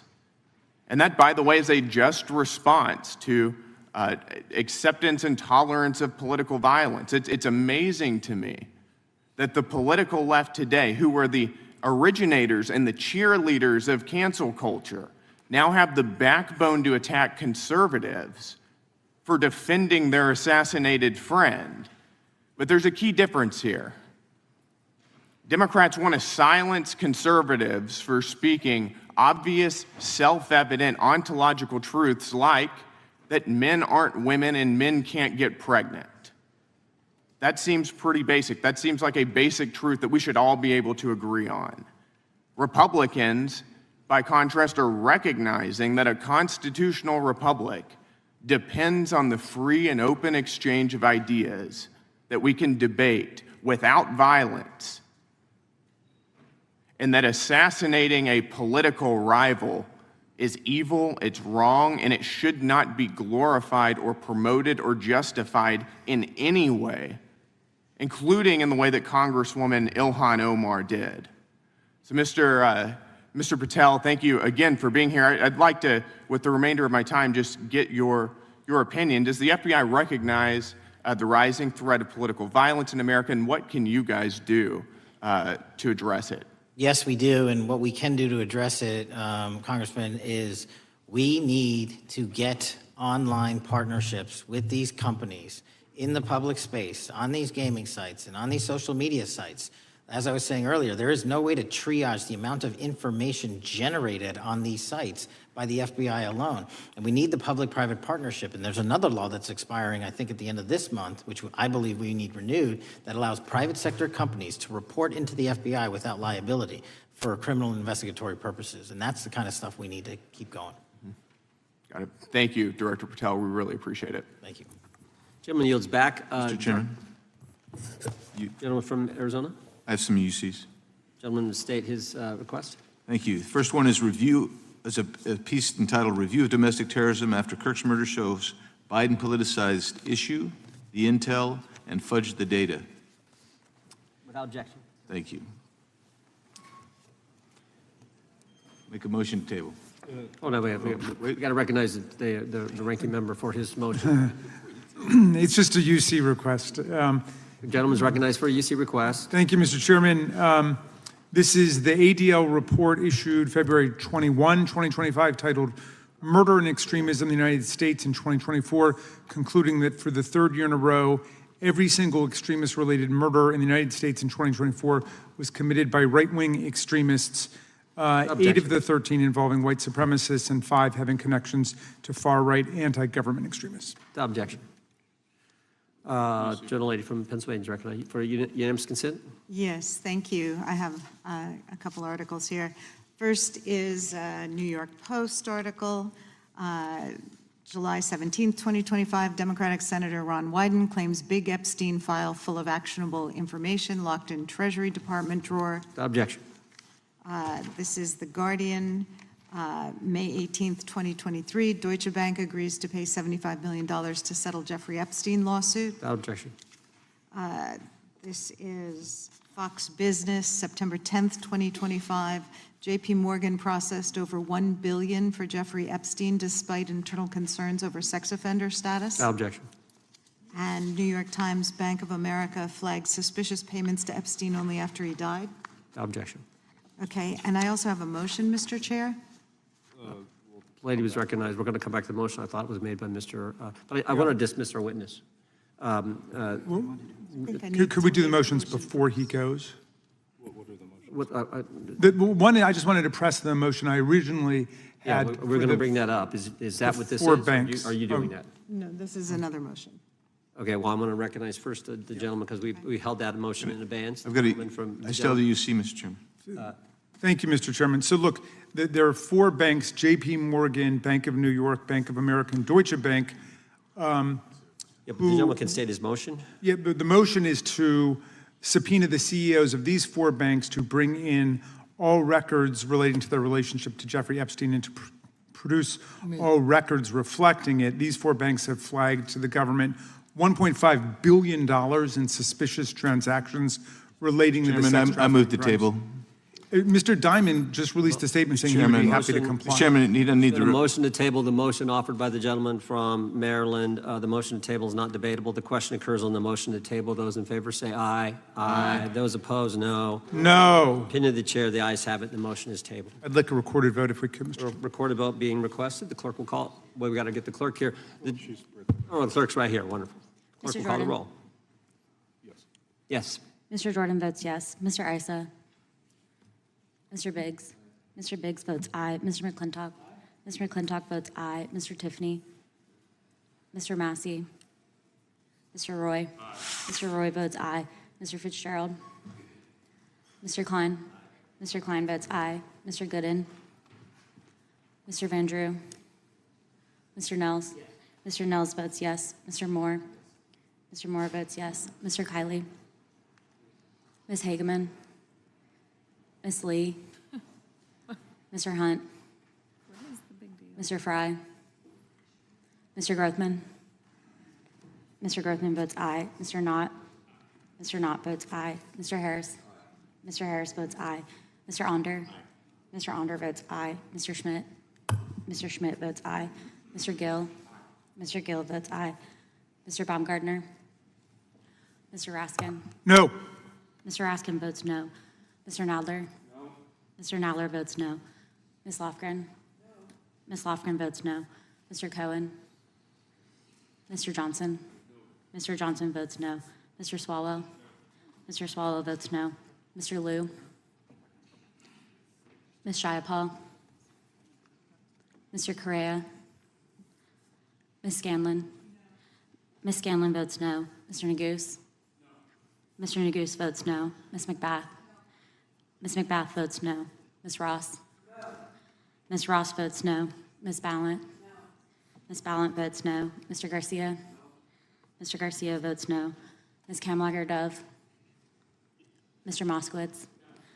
Mr. Moskowitz votes no. Mr. Goldman? Mr. Goldman? Ms. Crockett?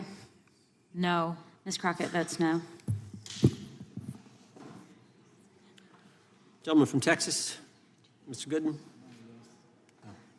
Mr. Gooden? You're a no. You're a no. Lance? Yes. Mr. Gooden votes yes. Mr. Chairman, how am I recorded? Gentleman from New York. Mr. Goldman, you're not recorded. No. Mr. Goldman votes no.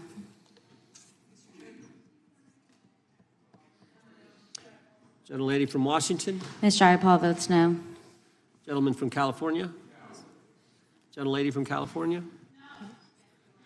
Mr. Liu votes no. Ms. Kamlager-Dove votes no. Gentleman from Kentucky. Mr. Massey votes no. Director, I want to thank you again for being here. While we're waiting for members to get back to record their vote, you don't need to stay around for these kind of motions.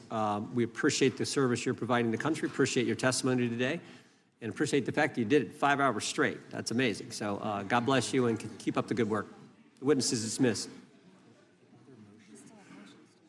I know, but I'm dismissing the witness. I don't think it, nothing involved. I'll just put them in the record. Mr. Chairman,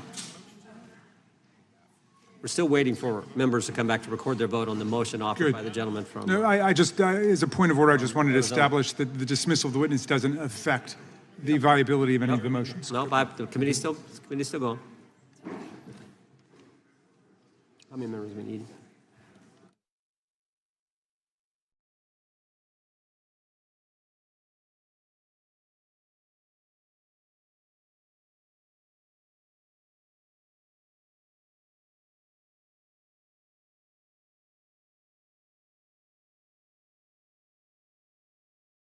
Of the civil rights movement that opened up the FBI and the federal workforce to lots of people who never would have been hired in its first decades.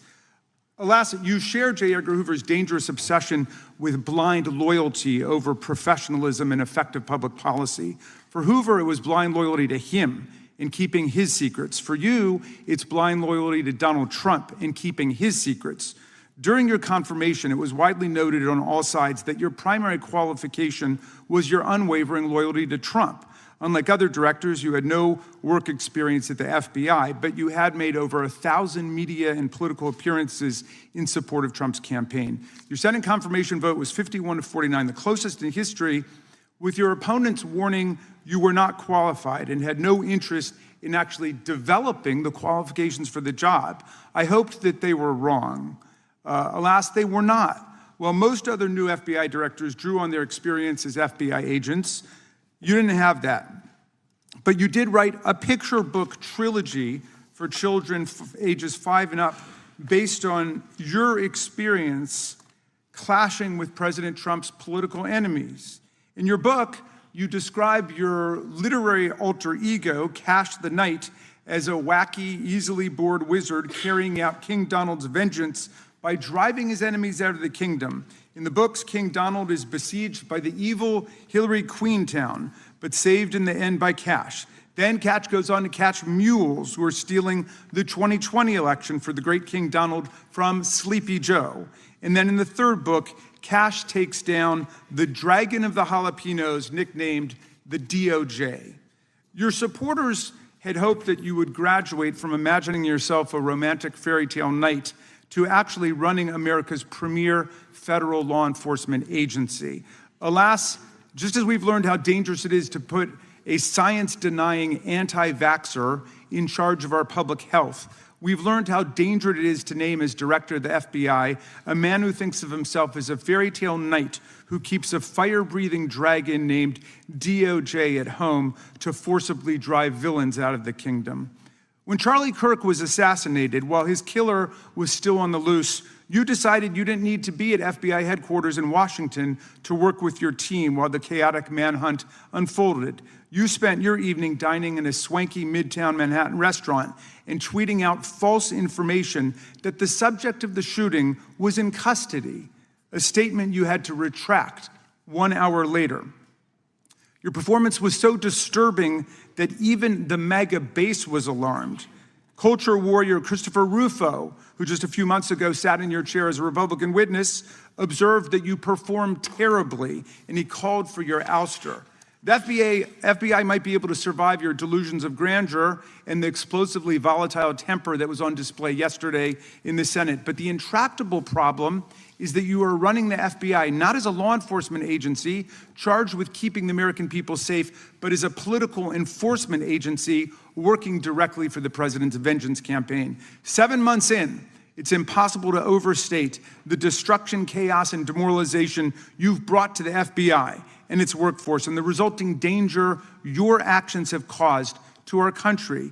You've been systematically purging the FBI of its most experienced and qualified agents, division leaders, and experts in counterterror, counterintelligence, and cybersecurity, precisely the people who have the expertise you lack and which the FBI and the country need.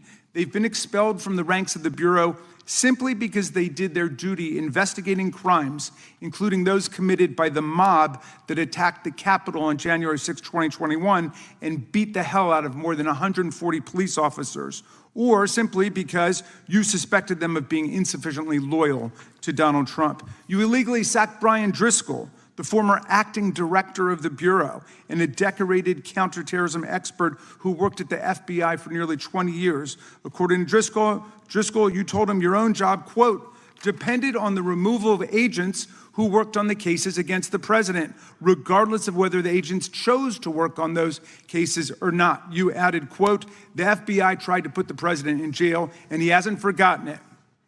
You forced out the leader of the Salt Lake City field office, Mehtab Saeed, just weeks before Charlie Kirk's assassination, depriving the FBI of an experienced counterterrorism expert described by her colleagues as absolutely the best and legendary. She would have led the FBI's manhunt had she not been fired. When Trump decided that rounding up immigrants with no criminal records was more important than preventing crimes like human trafficking of women and girls, drug dealing, terrorism, and fraud, you ordered the 25 largest field offices to divert thousands of agents away from chasing down violent criminals, sex traffickers, fraudsters, and scammers to carry out this immigration crackdown. Director Patel, you treated the men and women at FBI with disrespect and paranoia. You've assembled a roving band of freelancing henchmen within your office and charged them with conducting unauthorized investigations, targeting and harassing career FBI employees. Amazingly, you forced senior leadership to repeatedly take polygraph tests to prove their political loyalty and pushed out leaders who refused these demeaning exercises. And now we're seeing one very clear reason why you want to build a political FBI. The Epstein files. You want an FBI blindly loyal to Trump and to you as his enforcer so you can continue your cover-up of a massive international sex trafficking ring with more than 1,000 victims, betraying all of the survivors of the sexual violence. Before you got in this job, you called for full release of the Epstein files, telling podcaster Benny Johnson that the only reason the list was not released by DOJ and FBI was, quote, because of who's on that list. Upon your confirmation, you promised that, quote, there will be no cover-ups, no missing documents, no stone left unturned, and anyone from the prior or current Bureau who undermines this will be swiftly pursued. This spring, you ordered hundreds of agents to pore over all the Epstein files, but not to look for more clues about the money network or the network of human traffickers. You pulled these agents from their regular counterterrorism or drug trafficking duties to work around the clock, some of them sleeping at their desks, to conduct a frantic search to make sure Donald Trump's name and image were flagged and redacted wherever they appeared, whether an email, a text, a letter, an interview, a photograph, or a video. In May, Attorney General Bondi reportedly told Trump that his name had indeed appeared multiple times throughout the Epstein files. And not long thereafter, in July, you and the Attorney General released a memo claiming that, quote, no further disclosure would be appropriate or warranted. In a few short months, how did you go from being a crusader for accountability and transparency for the Epstein files to being a part of the conspiracy and cover-up? The answer is simple. You said it yourself, because of who's on that list. Donald Trump's relationship with Epstein over the years is well documented. A week ago, the Oversight Committee released Trump's disturbing birthday book, Note to Epstein, written over a drawing of a woman's naked body, referring to a, quote, wonderful secret. The Oversight Committee obtained the note from the Epstein estate, not from the FBI, raising questions again of whether the FBI has been withholding documents. While you're unleashing the FBI to cater to Trump's desire to shut down the Epstein inquiry, the first 9 months of the Trump presidency have seen a spate of political violence and domestic terror events. We saw deadly attacks on political figures on both the left and the right. The brutal assassination of Minnesota Democratic House Speaker Melissa Hortman and her husband, and the attempted murder of Democratic State Senator John Hoffman and his wife, who miraculously survived a combined 17 gunshots. We saw an arsonist set Pennsylvania Governor Josh Shapiro's residence on fire. And of course, last week, we saw the horrific, cold-blooded assassination of Charlie Kirk in Utah that has shaken the nation. 1 minute after Charlie Kirk was shot in the neck, a 16-year-old shooter in Evergreen, Colorado, radicalized by white supremacist ideology online, opened fire and critically wounded 2 other students at Evergreen High School. We've seen lethal anti-Semitic violence, including the murder of 2 young Israeli embassy staffers just blocks from the Capitol, and then in the attack on a gathering of Jewish people in support of hostages held in Gaza in Boulder in June. We've seen continued mass shootings at schools, like the domestic terror incident at a Catholic school in Minneapolis last month, which killed 2 children and wounded 18 others. And in August, a man fired more than 500 bullets at the Centers for Disease Control and Prevention, killing a police officer who was a Marine veteran and a father. People like Melissa Hortman and Charlie Kirk should be able to participate in politics as elected officials or active citizens without being shot down in cold blood in the United States of America. People should also be able to go to elementary school, to middle school, to high school, to work, to the mall, and to church without being shot down in explosions of gun violence. The important position at the FBI requires a leader who puts public safety and national security and the rule of law first. I'm afraid, Director Patel, you've given us reason to believe you've used the powers of the FBI to serve Donald Trump and his agenda of partisan retribution. You've broken your promise not to do that. You've betrayed Jeffrey Epstein's victims and survivors. You've turned your back on the career law enforcement officers of the FBI, and as a result, you've left all of us less safe than before. Mr. Chairman, I yield back. Gentleman yields back. That opening statement may have been longer than any book director's ever written or anyone else has written. Without objection, all of the opening statements will be included in the record. We will now introduce today's witness. Mr. Patel has been the director of the FBI since February of 2025. He previously served as chief of staff at the Department of Defense, deputy director of national intelligence with the National Security Council, and also as a congressional staffer, as a federal prosecutor, where he focused on national security cases. And he also worked as a public defender in the state of Florida. We welcome our witness, appreciate his work, and thank him for appearing here today. We will begin by swearing you in. Director, would you please stand, raise your right hand. Do you swear or affirm under penalty of perjury that the testimony you're about to give is true and correct to the best of your knowledge, information, and belief, so help you God? Let the record reflect that the witness has answered in the affirmative. You can be seated as you are. You've been through this yesterday. Did a fine job. Please know that your written testimony will be entered into the record in its entirety. Accordingly, we ask that you summarize your testimony. Director, you may begin. Good morning, Mr. Chairman, Ranking Member Raskin, and members of the committee. I want to begin today by discussing the appalling assassination of Charlie Kirk. It's important for this FBI to be transparent without jeopardizing our investigation, so a little bit of the timeline is important. Charlie Kirk was unfortunately assassinated on September 10th. We immediately, the next day, released images early in the day in local time in Utah to start the public partnership in our manhunt for the assassin and culprits. At approximately 5 p.m. local time, I arrived on the ground and walked the crime scene myself, and we flew multiple FBI assets in and out to process DNA simultaneously while bringing in evidence response technicians, hostage rescue teams, and other experts to assist state and local law enforcement with their investigation. At 8 p.m. local on September 11th, the FBI collected and populated and promulgated at a press conference a video of the suspect on the grounds. We also released enhanced images. Due to that release that I directed and ordered, the suspect involved was apprehended and in custody at 10 p.m. local time. That's less than 2 hours after we did the video release and the photo release. So within 33 hours, that individual suspect was in custody. And his family, who has since been interrogated, specifically stated to FBI interrogators that because of the video that the FBI released at my direction and because of the photographs that they released, they identified their son, they confronted their son when he swung by their home, and that's what led to his apprehension. We are still, the FBI has that investigation ongoing, and it continues to be ongoing, and I want to thank the state of Utah and the state and local authorities there. And I also want to thank the Attorney General and President Trump for directing resources to allow us to conduct that investigation as we have. Under this administration, the FBI has arrested more than 23,000 violent criminals. 23,000 in 7 months. That's twice as many year-to-date last year.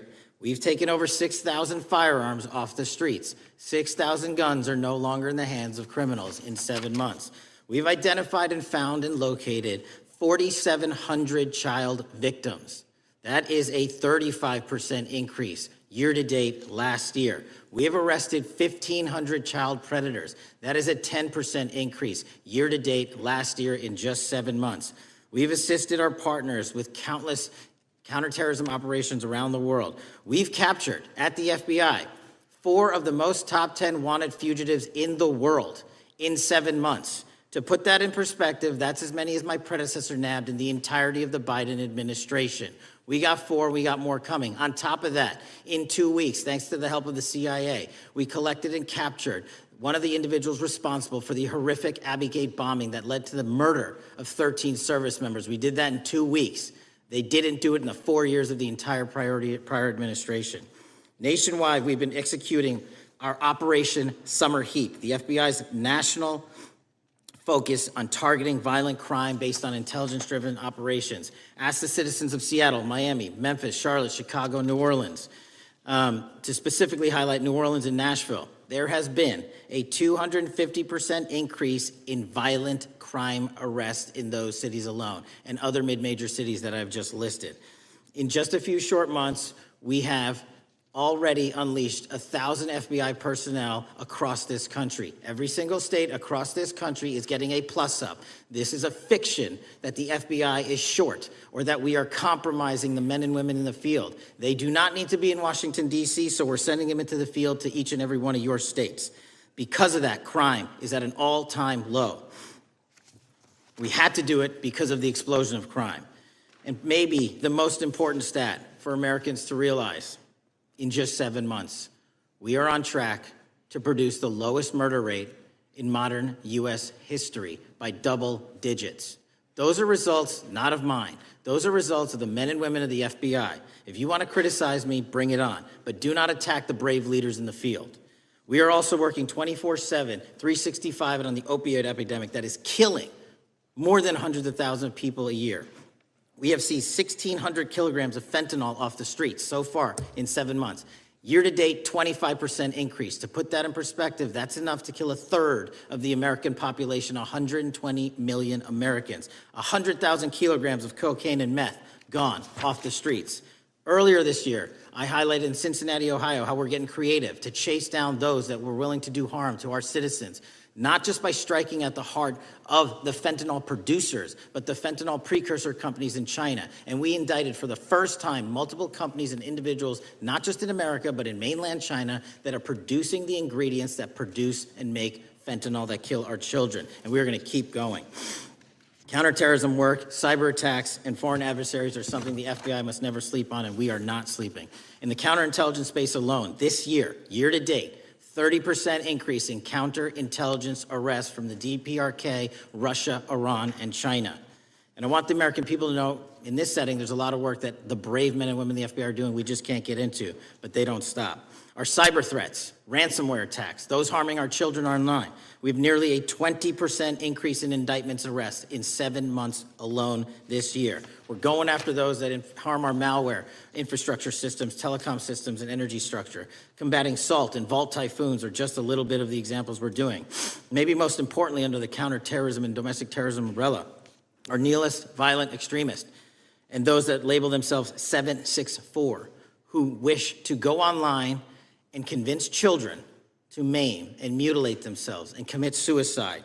And we are producing record numbers of arrests under that umbrella organization. We even stopped an individual in the 764 network who wanted to conspire to kill an adolescent girl. He is now in custody. Transparency remains one of my main priorities at the FBI. And this is what I've done in my 7 months at the helm. We've produced more than 33,000 pages of documents to Congress to a variety of committees, including, I believe, 7,500 to this committee alone, if memory serves me correct. To put the 33,000 in perspective, my predecessor in 7 years produced 13,000 pages in total to the United States Congress. His predecessor in 4 years produced 3,000 pages in total. I repeat, I have produced 33,000 pages in 7 years to this Congress and will continue to do so. I'm dedicated to restoring the trust and the mission and the integrity of the FBI, and we cannot do so without congressional oversight, and I promise you I will continue to do so. On the Epstein case, the original sin on the Epstein case was how it was handled by Mr. Acosta when he first brought the case in 2006, 7, and 8. The original case had a very limited search warrant, had a very limited search window, had a very limited investigative window. I was not there when those search warrants and that investigation was launched. I would not have done it that way. They were limited to only 3 to 4 years of investigations from 97 to approximately 2001 and 2002 to 2005. Mr. Acosta allowed Mr. Epstein to enter into a plea agreement where he served weekend jails for trafficking minor women. He also was allowed to leave jail to go home on the weekends. Plus, he allowed a non-prosecution agreement to be signed as part of that plea deal, prohibiting future investigations from that prosecution and from that evidence, and prohibiting the collection of further material.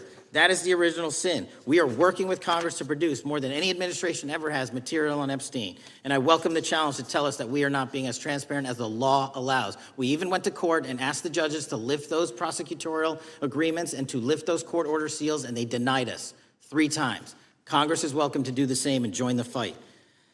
And I'd lastly like to focus on operation that the president led in D.C. Because of this, we are taking this fight in D.C. to every single city across the country. 2,100 arrests in the last month alone. D.C. has seen a 60% decrease in gun crimes, 75% decrease in carjackings, and 53% decrease in homicides in our nation's capital. And rightly so. We're bringing that fight to the streets of America. I want to thank you for your support, and I'm proud to be the director that leads this FBI into a new headquarters building that they've needed for decades, saving the taxpayer $3.5 billion, and also providing our workforce a safe environment. If you don't know the calamity that is the Hoover Building, I invite each and every one of you to walk around. I'll give you a tour myself, and you can see where the cement falls on the heads of our employees that is only to be saved by netting. Just to give you an example. Thank you for support to our mission. And I do want to highlight one thing about D.C. It's because the FBI gathered sources and evidence that we were able to, through our source network, identify the horrific murder of the D.C. intern, Eric Tarpinian. Mm-hmm. And I've spoken to his family, and we are working to bring them justice. And Mr. Chairman, in my 16 years, now my 17 years of government service, if anyone has any questions about my service, bring it on. Yeah. Thank you, Director. We will now proceed under the 5-minute rule. The chair recognizes the gentleman from California, Mr. Ison. Director, delighted to have you here. You are a breath of fresh air. As you outlined, and I won't repeat it, the accomplishments, you did so with the same resources as your predecessor, roughly. Is that correct? I believe so, yes.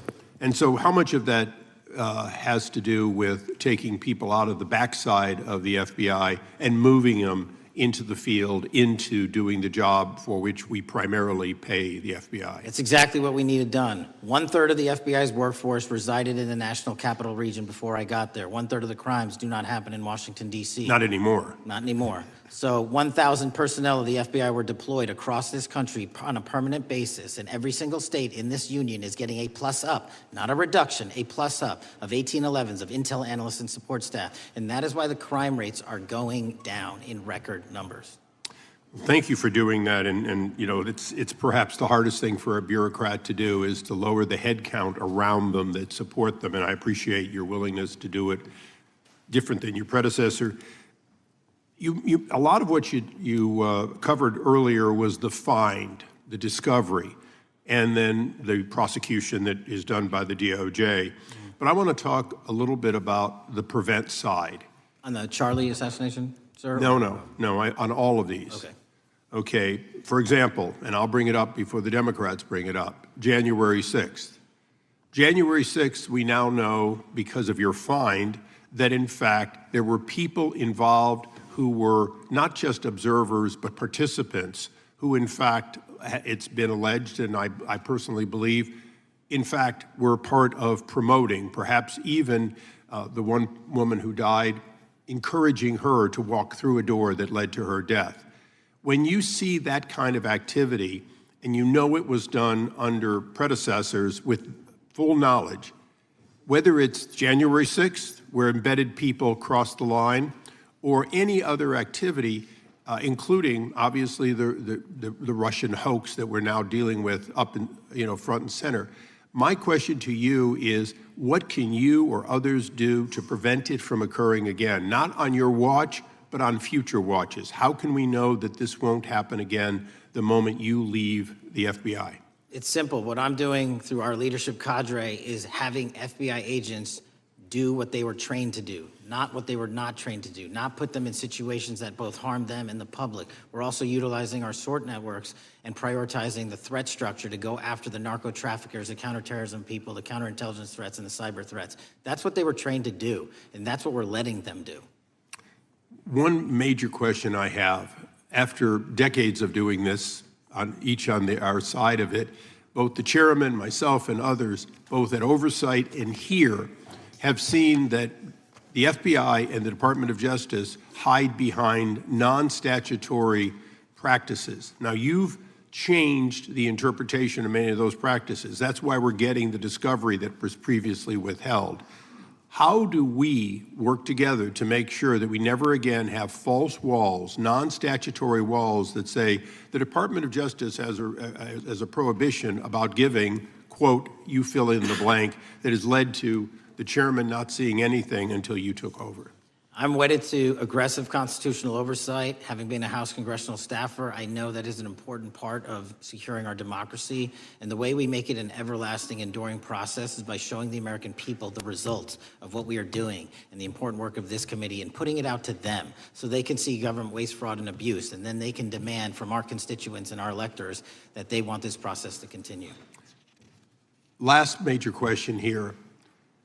Some things are so sensitive that we both would agree they cannot be made public. Will you commit to this committee, when it is too sensitive to disclose, that you would at least make it available for in-camera review by the chairman and ranking members or others designated? I have done that, and I will continue to do that. Well, thank you, Mr. Chairman. This is a breath of fresh air. This is the beginning of what we need. But my questions today for the director are ones in which I believe that we do need to codify by agreement or by statute, if necessary, the kind of openness and transparency that we're seeing from this administration, the kind of discovery that's allowing us to do our oversight properly. And I would hope that that be the follow-up to this, obviously along with the Attorney General. And I yield back my 4 seconds. Thank you. The gentleman yields back. The gentleman from New York is recognized. Thank you, Mr. Chairman. Welcome, Director Patel. In the wake of the tragic murder of Charlie Kirk, Donald Trump said, quote, "Violence and murder are the tragic consequences of demonizing those with whom you disagree, day after day, year after year, in the most hateful and despicable way possible," close quote. I would note for the record that Donald Trump has famously demonized practically every person he has ever disagreed with, and therefore, using his own logic, he has put their lives at risk. I should know. About 2 weeks ago, when I announced my decision not to my decision not to seek re-election, many people on both sides of the aisle, including the chairman, offered me well wishes and thanked me for my service. Donald Trump, on the other hand, took to Truth Social to call me a, quote, psychopathic nut job, among other things. Yesterday, I received a threatening note filled with anti-Semitic comments and hateful attacks that mimicked some of the same language used by the president. I am sure many of us on this committee face similar threats every day. We have seen political assaults on both the left and the right. The attack on Charlie Kirk, the attempted assassination of the president, the murder of the Democratic Speaker of the Minnesota House, the assault on Paul Pelosi, and the attack on the Capitol on January 6th, for example. Director Patel, do you agree that there is political violence from both the left and the right? There's too much political violence. Do you agree, yes or no, that there's violence? There is too much political violence based on ideologies from either side. From either side, okay. Are you aware of the study by the Cato Institute, a well-known conservative group, that found that 69% of the violence is from the right? I'm not familiar with that study. You're not familiar, okay. I would commend it to you. Are you aware the administration has threatened to use violence as an excuse to crack down on liberty and freedom of speech? Say that again, I'm sorry? Are you aware the administration has threatened to use violence as an excuse to crack down on liberty and freedom of speech? Nobody at the FBI is doing that. I didn't ask you about the FBI, I said the administration. I speak for the FBI. I would like to enter the record an article from today's New York Times titled, Trump Invokes Kirk's Killing and Justifying Measures to Silence Opponents. In the wake of Charlie Kirk's killing, President Trump and his allies have laid out a broad plan to target liberal groups, monitor speech, revoke visas, and designate certain groups as domestic terrorists. I ask unanimous consent to insert this into the record. Thank you. Politicizing the murder of Charlie King to go after free speech is not a legacy I believe Charlie King would have wanted. Moving on, I want to address another topic. The FBI has traditionally played a key role in prosecuting public officials for corruption. But I fear that at a time when the president is accepting planes from Qatar for his post-presidential personal use, issuing pardons to major donors, and personally profiting from the office of the presidency, the FBI may be abandoning its commitment to investigating public corruption. Since its creation in the wake of the Watergate scandal, the Public Integrity Section has been one of the crown jewels of the Department of Justice, investigating and prosecuting corruption among the nation's public officials and acting as a key safeguard against politicized prosecutions. This section's work has been supported by an elite squad in the FBI devoted specifically to rooting out corruption.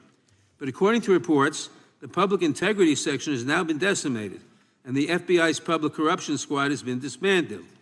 I would like to submit for the record a New York Times article entitled, FBI Dismantles Elite Public Corruption Squad.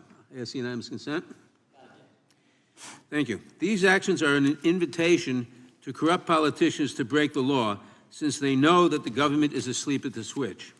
Last month, Senator Warren and I, along with dozens of other members of Congress, wrote to you and Attorney General Bondi expressing grave concern over your decision to effectively legalize corruption and to politicize prosecutorial decisions. And he asks unanimous consent to enter this letter into the record. Thank you. I don't have time today to walk through all your questions, all of our questions and concerns, but will you commit to answering this letter in short order so that we can understand what factors led to this decision and how it has impacted the ability to hold corrupt officials accountable? I will review your letter with my team and respond as soon as I can. You will respond. Thank you. I yield back the balance of my time. Gentleman yields back. Gentleman from Arizona is recognized for 5 minutes. Thank you, Mr. Chairman, and thank you, Director, for being here. I appreciate the change in the FBI and the tone since you've been there. We heard the ranking member, however, describe the FBI under your leadership as being resorting to political enforcement and you personally as being paranoid. I would just suggest that perhaps that is the projections of the ranking member himself and not you, sir. I want to refer to something that was said yesterday in yesterday's hearing by Senator Grassley. He said, it's well understood that your predecessor left you an FBI infected with politics. At your nomination hearing, he gave you records, made public records about whistleblowers regarding something called Arctic Frost. Arctic Frost was the FBI case opened and approved by anti-Trump FBI agent Thibault, and Arctic Frost became Jack Smith's elector case. The new records show that Arctic Frost was much broader than just an electoral matter. In fact, it was expanded to Republican organizations.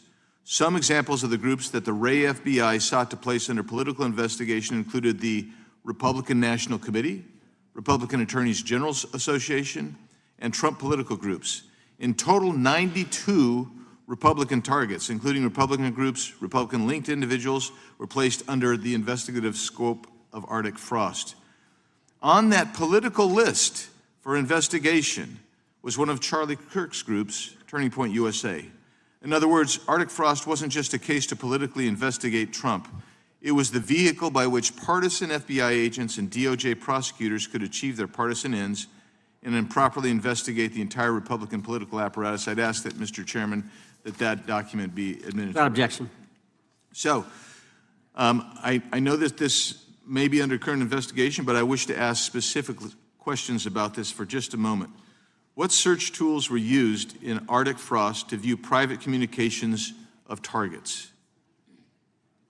I believe the traditional search tools, search warrants, lawful service of process, and the tools that the FBI has in our infrastructure systems, cybersecurity systems, and counterintelligence systems.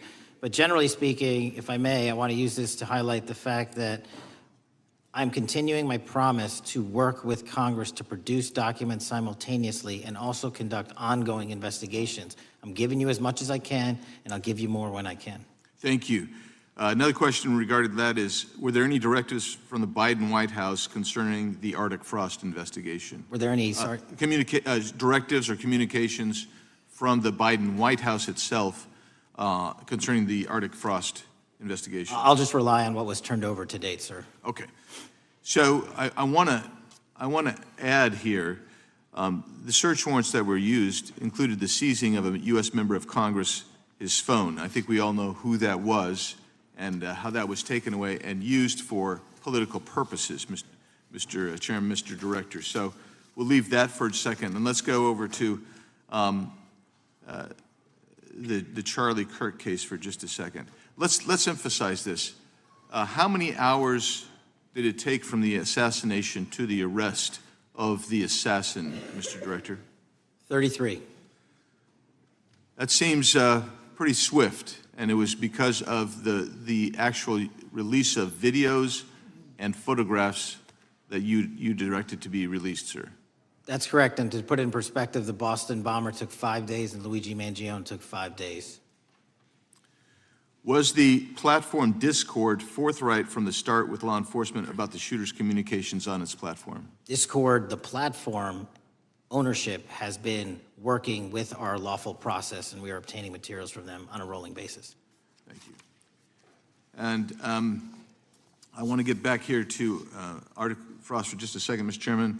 I'd like the unclassified document from the FBI released to be admitted to the record. Without objection. And a document from the Economic Times also to be admitted to the record. Without objection.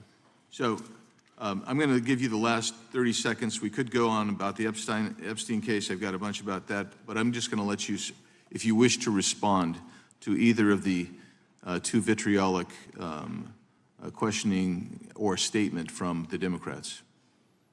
The work of the FBI speaks for itself. It's on showcase here today. Anyone that wants to attack the FBI can attack me, but leave our leadership structure alone. When you have 23,000 violent felons arrested, twice as many as this time last year, the work speaks for itself. Thank you, Mr. Chairman, and thank you. Appreciate your good work, Director Patel. Yield back. Gentleman yields back. Gentleman from Maryland is recognized. Thank you kindly, Mr. Chairman. Director Patel, before you joined the FBI, you railed against it for covering up Jeffrey Epstein's human trafficking ring. Let me refresh your memory with this clip. Has Epstein's list, they're sitting on it. That doesn't seem like something you should do. You're protecting the world's foremost predator. That seems like an evil thing to do, regardless of who may be embarrassed in the release of that list. Why is the FBI protecting the greatest pederast, the largest scale pederast in human history? Simple, because of who's on that list. So you finished that December 2023 interview with a challenge to the FBI and harsh words for Republicans in Congress for not getting the Epstein files out to the public. You can see this clip. Boy pants and let us know who the pedophiles are. Put on your big boy pants and let us know who the pedophiles are, you said. You emphasized that the president and FBI director each had complete authority to release Epstein's client list. You said Epstein's black book is under the, quote, direct control of the director of the FBI. Look at this clip. This is way off the topic, but who has Jeffrey Epstein's Black book? black book? FBI. But who? That is, I mean, there's... that's under direct control of the director of the FBI. All right, so you were sworn in as director more than 200 days ago. Now the black book is under your direct control. So why haven't you released the names of Epstein's co-conspirators in the rape and sex trafficking of young women and girls? The Rolodex, which is what everybody colloquially refers to as the black book, has been released. Oh, no, you're talking about what the journalist got 5 years ago? No, that's not what we're talking about. We're talking about what you were talking about there, That's the black exactly book what I under was the talking. direct control of the FBI director. We have released more material than anyone else before. The Biden administration, Obama administration had the exact opportunities to release this material, and they never did. And if you are selling the men and women of the FBI, Why we're do not you going after change your child position? predators. Hang on, you said we're not going after child predators. 1,500 child predators arrested this year, 35% increase, I'll reclaim my time. 4,700 child victims Mr. Chairman, I'm going to found. reclaim my time if you could instruct the witness. Why have you changed your position? There you were saying it's under the direct control of the FBI director and all of it should be released. Why have you changed your Everything position? that has been lawfully permitted to be released has been released. And as I told you, Really? the investigation was limited. And let me make something crystal clear. I never said Jeffrey Epstein didn't traffic other people, other women, and they're not other victims. This is the investigation we were given from 2006, 7, and 8, and the search warrants from 2006, 7, and 8. That's what we're working with. Well, wait, have you released all of the stuff that the FBI has seized from Epstein's house? The computers, the emails, the file cabinets, the documents? What about the financial records? Have you released all of that? Everything the court has allowed us to Which release. court are you talking about? 3 separate federal courts have come in and said. We're there are talking about the 3 evidence you've got. It's got nothing to do with what those courts have. Do you have any We're talking idea about the how the evidence. law works? Do you want me to break the law in a federal judge's order? No, I want you to satisfy follow your own curiosity? word, Director Patel. You said up there it was under the direct control of the FBI director. He had the black book. Everything I have direct control over, we have gone to court. You haven't. Complete We your went sentence. to court. Everything you have direct We- control over, you we said. Have gone to court, and everything we have direct Director control Patel, over. complete your and sentence. can You said lawfully everything- release. The We're gentleman- releasing. He'd like to complete his answer. You began the sentence, everything you have direct control over, and then you stopped that sentence. You've released everything that you have direct control over? I have direct control over and can lawfully release. If you're not familiar with the court orders, that's not my fault. Oh, I'm Go perfectly, look at them. I'm Go perfectly to familiar court. with them. But how did we prosecute Ghislaine Maxwell? She was prosecuted with the investigatory material that was collected from 2001 and 2005 because of the non-prosecution agreements and the court orders on the investigations and search warrants. We were not able to develop new information. And oh, by the way, Jeffrey Epstein was out for 12 years, and the Obama and Biden administration did nothing to look at his work, his pedophile network. If you want to blame me, that's fine. But now you're blaming the men and women who conducted No, this stop great that. search. I'm not blaming anybody other than you. You're not keeping your word. You said that you would release all of the materials Has under your anyone direct released control. more information on Epstein than I have? Has Well, anyone? Much did more. Comey, did Ray? Much Did more. they? Excuse me. Much more has come out in the days since the American people in Congress have been demanding it, but it's coming out in dribs and drabs. Why don't you just release the entire file as you promised to do? I literally just told you, there are multiple federal court orders. I'm not going to break the law to satisfy your curiosity. You didn't join us when we filed court to release the court orders. You could have. You have lawyers. You could have shown up. You didn't do that. That's a tiny fraction of the material we're That talking is about. not. It is How a do you- tiny fraction. How do you know that? Have you seen everything? It's all misdirection. How do you know The time that? of the gentleman has expired. The gentleman from California is recognized. Well, thank you. Mr. Director, just to be clear, how many of the Epstein files were released in the 4 years of the Biden administration? 0. And how many have you released? I don't have the number, but it's got to be thousands of pages of stuff. I was going to ask you to begin, whether Americans are safer today than they were 9 months ago, but you cited dramatic increases in criminal arrests since you've taken office, a dramatic decrease in crime that's resulted. Who would have thought that taking criminals off the streets would reduce the crime rate? But somehow we have stumbled upon that new truth. But it begs the question, what was the FBI doing during the 4 years of the Biden administration to see that dramatic an increase in work under your tenure? The simple answer is I'm letting good cops be cops. We're working with our state and local law enforcement. We're energizing our partnerships. We're bringing on more task force officers. When you have more cops in the streets, when you're using ground-based intelligence, when you're not weaponizing law enforcement and focusing on D.C. and focusing on the rest of America, this is what happens. It is not a significant mind shift in terms of how we maneuver the FBI. They've wanted to do this work since they signed up. We're just letting them. And we've seen many prominent Democrats oppose your efforts to restore law and order to the streets of our nation's capital. I mean, all of us here have seen a dramatic change for the better here in Washington, D.C. Why are so many Democrats attacking you for that? Sir, Democrats have been attacking me for a decade, as is the fake news media. They didn't like the fact that I exposed the Russiagate host and the largest weaponization of the FBI and DOJ in U.S. history. We proved it to be true with congressional oversight. I'm wed to that congressional oversight and will continue to do that work. Christopher Wray repeatedly warned this committee that the Biden open borders policy had produced a significant increase in terrorist threats that he said kept him up at night. A particular concern, he said, was the 2 million gotaways that entered the country during the Biden administration. That's an average of 41,000 every month. What are the monthly gotaway numbers today? Sir, I'll have to get back to you on the exact gotaway numbers, but identifying that there are gotaways is step one. Going and manhunting them is step two, and that's what we're committing our resources to do. Well, that's my next question, is what progress has the administration made in apprehending and removing terrorist threats that came in during the Biden years? I think you're talking about, if you're not, let me know, known or suspected terrorists, and we've encountered almost zero at the southern border since the southern border has been sealed. But the problem that we are running into is our northern border. It's largely expansive. The enemy has adapted, and we need more focus on the northern border to stop known or suspected terrorists from coming in from places like China, Russia, the Middle East, Africa, Afghanistan. And what can you tell us about the remaining threat posed by potential terrorist cells here in the United States? The terrorist threat that continues to be posed by international terrorists here in the United States is one of my highest priorities. We are working through our intelligence community partners to identify those individuals, and we've taken down numerous individuals in numerous rings across this country to neutralize that terrorist threat, including places like New York City, Los Angeles, and I believe Dallas, Texas most recently. How extensively did criminal cartels like Sinaloa, Jalisco, New Generation, MS-13, Tren de Aragua, and others infiltrate our country during the Biden administration? By the tens of thousands. Well, and what progress have you been making in combating their presence? I think the DHS is best to speak to that, but I think I can't remember the numbers of tens of thousands or hundreds of thousands of individuals they found that came in illegally, and the tens of thousands that associations to criminal networks have all been deported. And that effort is being opposed every step of the way by Democratic leaders in our cities, some of our states, and right here in the Congress. Isn't that true?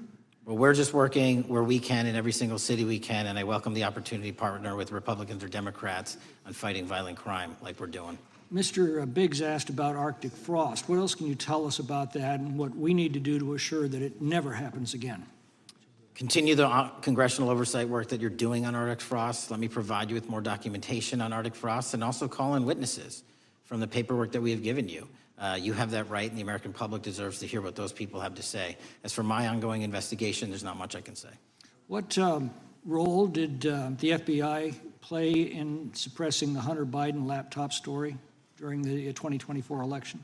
Off the top of my memory, sir, I believe the FBI was in possession of verified information from that laptop, and it was improperly publicized that they did not have information and masked it as Russian disinformation. We now know that was categorically false. I don't know why the FBI did that, when they did that, but we've released all the materials related to that. Thank you. Gentleman yields back. The gentleman from New York is recognized. Mr. Golden. Mr. Patel, does Donald Trump appear anywhere in the Epstein files? I'm sorry, could you say that again? It's not a complicated question. Does Donald Trump appear anywhere in the Epstein files? I didn't say it was a complicated question. I just didn't hear you, so my apologies. We have released where President Trump's name's in the Epstein files and everybody else, and all credible information that we are legally allowed to release has been released. All right, so let's go through that. You're referring to court orders that prohibit you from releasing grand jury testimony under Rule 6E. Is that what you're referring to when you say as the law allows? That's a piece of it. Really? What other evidence do those 3 court orders you cited prohibit from being released? Information that was collected pursuant to those search warrants that were limited Wrong. in fashion. Wrong. That's not what the court order says, and that's not under 6E. And you're talking, and I said that's 6E, and I said there was others, and I'm answering that. There are sealed court order documents. There are protective orders. They are unsealed as part of discovery given to Ghislaine Maxwell. They are no longer sealed. That's just not true. We can argue about it all you want. Okay, well, you agree that there are, so your testimony here is that the reason why you are not releasing all of the videos that you have acknowledged, there are so many, and that the FBI spent thousands of hours of reviewing, the photographs, the photographs that you have. You're saying that you're not releasing those because there's a court order requiring them to be sealed? Is that your testimony? Never said that about the videos. On the totality of the videos, of the thousands of images that were seized pursuant to the search warrants executed at the time, the overwhelming majority of that video is pornographic material that was downloaded from the internet and child sexual abuse material. We will never release that. Well, as you should not release the victims. But if there are videos that relate to others who Epstein trafficked to, such as maybe Prince Andrew, or photographs, that you have total control to release. Yes, and if it exists... And so why haven't you released it? Why are you supposing that that is a fact when in fact it is false? Are you saying that You're saying that none of the videos relate to anything relevant to the Jeffrey Epstein trafficking ring? Every single video that we have collected pursuant to the prior search warrants has been examined for the last 10 years. And every single video has been utilized for whatever prosecutions were able to be legally brought. I'm not asking about prosecutions. I'm asking about why you aren't releasing the full Epstein files, including the names of people who were involved in the sex ring that you promised to do before you became FBI director. I just told you, I'm not going to release downloaded porn of I'm children not asking on the about internet. that. Fine. I'm asking about all the other files. What other videos? Tell me. Tell me. That's what I'm asking. Tell me. You're saying there are no videos that would be relevant to anyone else involved in the Jeffrey Epstein sex ring. Pursuant to Mr. Acosta's collection of information based on the search warrants. That's all we have in our possession. And I'm asking you, that stuff. That's all we got. I'm not asking all you got. I'm asking you, in that stuff, there's nothing that's related to any other sex traffic, any other people engaged with Epstein in underage sex. That's correct. To my knowledge, no. Okay. Let's talk about the witness interviews. 302s of witness interviews. Those are not subject to the court order. Those are not subject to any fictional sealed order for a search warrant. Why aren't you releasing those with the redacted names of the victims? We are releasing as much as legally allowed. That's why we went back to the How is that not legally allowed? Sir, do you know how court orders work? Do you know how protective orders Actually, work? Do you know how Mr. sealing Patel, orders I was work? a real prosecutor for 10 years. I know exactly how. So I was a court fake orders. one? And I want to understand what the court order prevents you from releasing witness statements that the FBI took. You should know that as a real prosecutor, when the court hand downs a protective order and a motion to seal, the material is sealed unless So that your judge testimony waives here it. is that all of those witness statements are under a court order, a protective order. We are providing everything we can legally provide. No, that's not my Congress has question. sent us a My subpoena. question is, why are those witness statements that are not grand jury testimony, that if they were under a protective order are no longer under a protective order, why are they not being released? How are they not under a protective Why order? are you not going to the court like you did for the grand jury testimony to unseal those records? The DOJ did go to the court. No, not on those records. Why aren't you going? You gentleman. just went on grand jury. Time of the gentleman has expired. The You are hiding the Epstein files, Mr. Time of the Patel. gentleman has expired. You are part of the cover-up. Can I respond? Sure can. Any allegations that I'm a part of a cover-up to protect child sexual trafficking and victims of human trafficking and sexual crimes is patently and categorically false in the work of my So I hope you will talk to them when they have requested to speak with you. Because the victims have requested and you are not responding to them. Director, yes or no, is the FBI still spying on parents at school board meetings? No, sir. Is the FBI still targeting Catholics? No, sir. Is the FBI still spying on President Trump? I don't believe so. Is the FBI still censoring Americans? No, sir. Is the FBI still targeting Americans for shopping at Cabela's or purchasing Bibles? Nobody is targeted for their faith. Is the FBI still targeting Americans who are pro-life? Nobody is targeting anyone for their beliefs. Is the FBI still cooking the books on crime data? The crime data is real. Is the FBI still purging agents for conservative viewpoints? No one at the FBI has asked their viewpoints on politics. Is the FBI still labeling the Betsy Ross flag, the flag of the American Revolution, a hate symbol? No. Well, maybe that's why you've been able to, what was the number? 23,000 bad guys you've arrested, a huge increase from the same time period in the previous administration. I think you said 1,400 predators, 4,000 children rescued. Were those the facts? 4,700, 35% increase on children rescued. Yeah. And you got the guy at Abbey Gate? We got the Abbey Gate guy. We had a guy from the 4th District of Ohio who lost his life there serving our country. We appreciate that.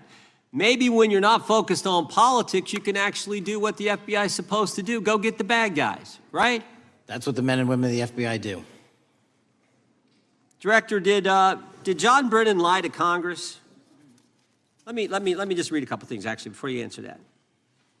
2 years ago, we had Mr. Brennan in for an interview, and I asked him, how'd you learn about the dossier in December of 2016? Mr. Brennan replied, I received a copy of it from the FBI, and the CIA was very much opposed to having any reference or inclusion of the Steele dossier in the intelligence community assessment. That's what John Brennan told the United States Congress.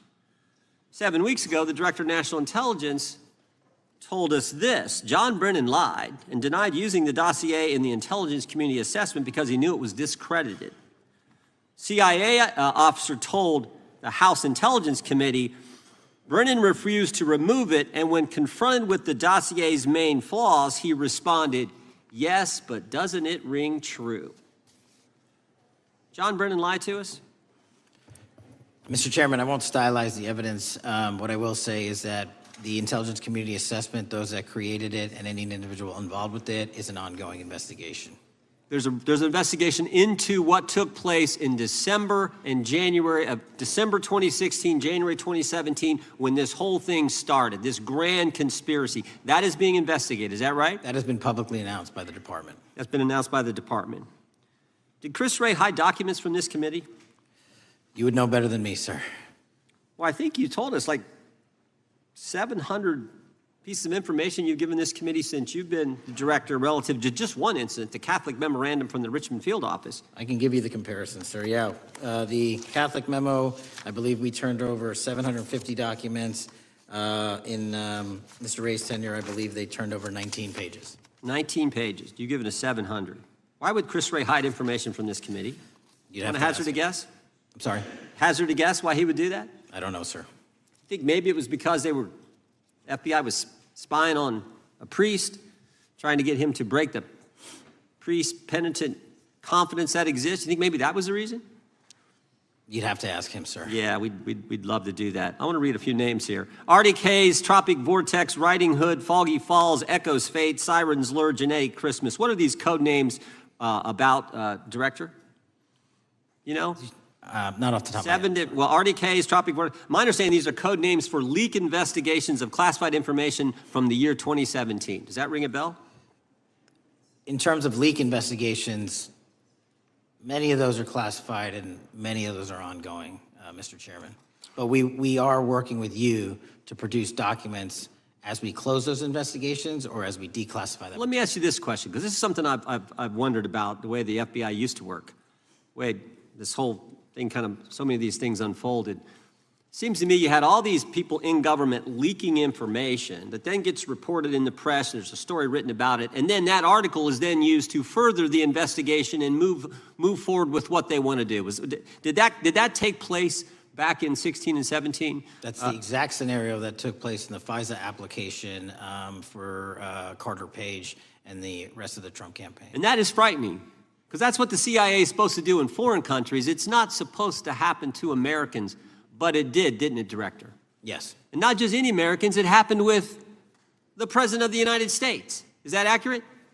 Yes, sir. Yeah, and you were the key guy in helping expose that. And I think our country will be forever grateful for what you did to let the country know that was going on involving Americans, which is not supposed to happen, and not just, again, any American, but the President of the United States. Chair now recognizes the gentlelady from California. Thank you, Mr. Chairman. I'm concerned by reports that FBI agents have been diverted from their important work on crime and anti-terrorism to work on matters that are not critical to our safety. I'd like to play the video, the whole video Jeffrey clip. Epstein's Black Book? Black Book. FBI. But who? That is, I mean, there's... Oh, that's under direct control of the director of the FBI. But the Black Book, it's not just sitting, I mean, that's Hoover power times 10. And to me, that's a thing I think President Trump should run on. On day one, roll out the Black Book. In contrast to that attitude of let it all out, we're getting reports of actions that run contrary to getting everything out, and that also involve diversions of FBI resources. For example, an FBI whistleblower reported that you were pressured by the Attorney General to place 1,000 personnel on 24-hour shifts to mine roughly 100,000 Epstein-related records to redact President Trump's name from the files. Bloomberg reported this, that you directed FBI special agents from the New York and Washington field offices to join the Bureau's FOIA employees in Winchester and another building a few miles away, and that while reviewing the Epstein files, FBI personnel identified numerous references to Trump in the documents, and people familiar with the matter said that Trump's name, along with other high-profile individuals, was blacked out. Now, the New York Times reports, and this is a quote, Justice Department officials diverted hundreds of FBI employees and federal prosecutors from their regular duties to go through the documents at least 4 times, including once to flag any references to Mr. Trump and other prominent figures. Details of the review were based on accounts by 3 former FBI and Justice Department officials who spoke on condition of anonymity because of fears of retaliation, and further that the FBI finished, after they finished its review of the files and materials, was sent to a team of Justice Department lawyers who double-checked the FBI's redactions and, quote, were instructed to flag any mentions of Mr. Trump and other celebrities. Now, I have 3 questions for you, Mr. Patel, about this. First, how many times did President Trump's name appear in the Epstein files? Was it more than 100, more than 1,000? Were the agents who were pulled from their duties to redact the president's name from the Epstein files working on criminal cases or national security cases or child sex trafficking cases? And are the number of agents that have been reported diverted for these purposes, is that accurate? No. No what? You asked if it was accurate. I said it wasn't. So you're saying that none of this happened? No, I'm saying it was inaccurate. Okay. How many times did President Trump appear in the Epstein files? More than 100? More than 1,000? No, and what we've been able to release is what we've been legally able to release, and that has No, been that's not the the question. public. I asked you, how many times did the president's name appear? I don't know. It's your testimony. You do not know that answer. The number of times? No. Could you tell us how many agents were diverted for this task and what they were working on? When you say diverted, you make it seem as if agents were pulled off what they do all the time.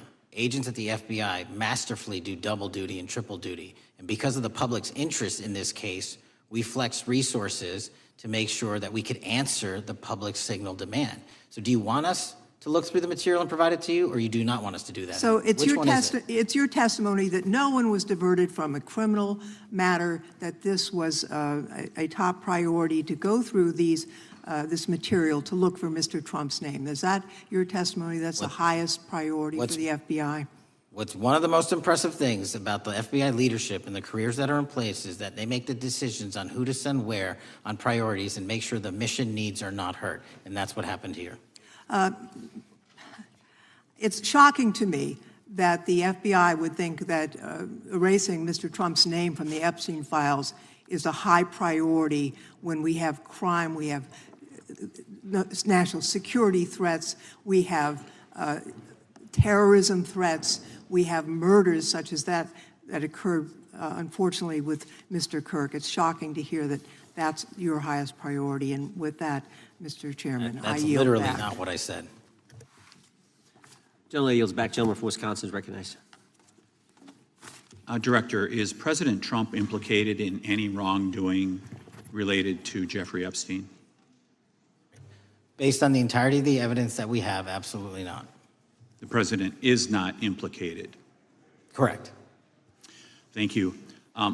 I want to talk a little bit about China's malign influence here in America. And, we've seen spy balloons traverse the United States. We've seen police stations in communities around America. And sitting in the chair you're in just 2 years ago, there was a sheriff from Cochise County, Arizona, Mark Daniels, that was here, who said that the exponential increase in the amount of fentanyl that is coming into America is directly related to the open borders policies of the previous administration. Do you agree with Sheriff Daniels' characterization? In large part, yes. So since you've been director, has there been a reduction we've talked about how the border is largely secure now, right? The southern border, yes, sir. The southern border is largely secure. Has there been a concomitant reduction or a reduction in the amount of fentanyl that is coming into America?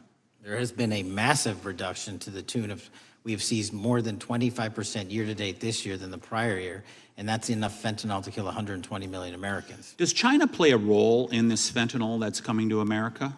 As I stated in my opening, sir, what they do and the companies in China, mainland China, do is produce the precursors and the cutting agents that they ship overseas through various countries into the Mexican drug cartels who produce it. So they basically are the cooks in terms of the ingredients.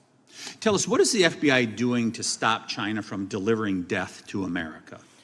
So for the first time in a decade, I actually reached out to my counterpart at the Ministry of Public Security. No one at the FBI had done so. To engage. Ministry of Security, where's that? In mainland China. In mainland China, okay, thank you. To engage in a conversation to say, hey, can we have a certain number of these precursor chemicals listed in China so that they become illegal and illegal to trade. We're also working with our counterparts in places like India and Guatemala because the transshipment routes of the precursors, the Mexican drug cartels have gotten creative, and instead of coming directly to America, are going into these countries. And we've had massive success in India and Guatemala, and in those governments, great partnerships in shutting down the ability to ship the precursors into those countries, which are ultimately destined to America. So those people that are working with security agencies have been working with you, is that accurate? Yes, sir. So I want to turn to a couple cases that are at the University of Michigan, where Chinese nationals, on behalf of the Chinese government, smuggled in illicit biological materials, stuff that can harm our agricultural industry. What actions are you taking as we see repeated stories of Chinese nationals doing this in the United States? So just that, sir. In this calendar year alone, as I was mentioning, our counterintelligence operations and cases brought against the Chinese are up by, I think, something like 40%. And specifically, the cases in Michigan show two threat streams, not just against our agricultural industry, which is a threat to national security, but they were also bringing in chemical agents and mushrooms, I'm not the exact expert, that would have ultimately hurt our population. We arrested and charged all of those individuals, and we are aggressively going after them in every single state because they weren't doing it in Michigan alone. Should research universities across the United States be doing a thorough job of vetting Chinese nationals that are coming to their universities? They should. Turning to spying in America, you know, we heard the stories about Senator Dianne Feinstein's driver, who was a Chinese spy. We're familiar with Linda Sun, who worked in Governor Hochul's office, Christine Fang in California. What are you doing to find these people who are Chinese spies that are trying to burrow themselves into the politics of America? Because we know it's happening, right? Yes, it is. And what our counterintelligence unit is doing is aggressively seeking the intelligence into where these individuals are working. Then we are utilizing our operational authorities to go in and investigate them either through our human source networks and collecting information through lawful process, online search warrants and data so that we can bring proper arrest charges and publicize to the world what they're doing here. And just because we've caught a few doesn't mean we've caught everybody. We've got a lot more to go. I get one more quick question in. The FBI arrested a judge in Wisconsin, Hannah Dugan, for interfering with a federal law enforcement operation. Could you tell us a little bit about that? And is a judge above the law here in the United States of America? Well, no one is, and that case is ongoing. But as you stated, and these allegations said, there was an interference in a lawfully executed federal law enforcement priority that was interfered with. I yield back, Mr. Gentleman yields back. The gentleman from Tennessee is recognized. Thank you, Mr. Chair. Director Patel, I believe you had primary importance in starting Operation Viper in Memphis. Is that correct? Yes, sir. And Operation Viper brought in the FBI, the DEA, the ATF to help the Memphis police in policing the city. That'll be phase 2, sir. Phase 1 was FBI and local law enforcement in Memphis for the last few months. Okay. You did a good job, and the police director and the mayor have told me that has been helpful, the FBI working with the police. And the FBI are trained in law enforcement. They know Miranda rights, they know how to do policing, and they do a good job working with the police. Do you think that the National Guard is necessary to do the work that the FBI is doing now? Thank you. I do think it's necessary to finish it. What we've done is 500 arrests in Memphis and 110 federal indictments. But what we need to do is we've only secured a piece of where the criminal conduct is occurring in Memphis, and we can't work inside perimeters that are not established and safe, and we don't have the manpower to give us the space to fully go into the areas where the criminal activity remains. Well, are you suggesting that the National Guard is going to go into the more heavily crime areas? They're going to establish, like they did in Washington, D.C., perimeters where local law enforcement and the FBI, DEA, ATF, and U.S. Marshals can go into. We can't be going into all these areas knowing that they're extremely volatile and jeopardizing the safety of our agents. Did the National Guard do anything in Washington to help the FBI stay safe from these dangerous elements? They established perimeters. Established perimeter, and the criminals knew about it, so they... It was a visible force, sir, so they kind of saw it. Well, what you did, I commend you for what you did, and I think the FBI coming in, we have a crime problem in Memphis. The FBI has helped, DEA will help, and the ATF will help. I don't think the National Guard is going to help, and what I've seen, they're not trained in law enforcement, are they? No, sir. And so that could be a problem. Who will direct the National Guard in Memphis? Will it be? Will they have control over your agents? No, sir, they won't. Who will have control over your agents? You? Well, the SAC and then ultimately the chain of command up to Washington, D.C. will control the FBI, but there's a task force that was put together that is going to be led by an interagency. The heads of U.S. Marshals, DEA, and FBI will be working together with DHS collectively on this. Have you visited Memphis before? Yes, sir, I have. So you know how good a city it is. I love Memphis. A lot of us do. And Memphis is a great city, great history, civil rights museum. Might say something about slavery, but that was the history. It needs to be taught. Blues, Elvis. Beale Street. Beale Street, right. Barbecue. And people should come. It's not a troubled city. We've got some crime, but it's not a troubled city. We're not troubled, and we love our city, and we hope that the National Guard doesn't come in and cause people to have questions about Memphis because it's a city they should visit. Let me ask you this about, you said that the homicide rates are coming down to an all-time low? In modern recorded U.S. history, yes, When sir. does modern recorded history start? I think the FBI, and I'll get back to you on this, has stats on that going back about 30 years, sir. Okay, I was thinking back to Ozzie and Harriet, and I didn't think you could beat Ozzie and Harriet's time. Secondly, you mentioned the Epstein case. Did any of the women that were victims, and they came up here and had a press conference and all, did any of them contact your office and ask to give information? To my knowledge, no, sir. If they did, let me ask you first, is there a statute of limitations on sex crimes like that, with sex with a minor, rape? The DOJ is the expert, but I do not believe there's a statute on that, limitations on that. So if there's not a statute of limitations, should you not be interviewing those people who know who raped them and the names and the places and give you that information? That seems like that's a treasure trove of information, and it's a serious, serious, serious number of crimes. Sir, I couldn't agree with you more. We've been very public about asking individuals to come forward with new information, and we would run out every single lead on that. Well, I'm sure the women will come forward, especially today, to be sure that they will get an opportunity, because that seems like something we ought to do.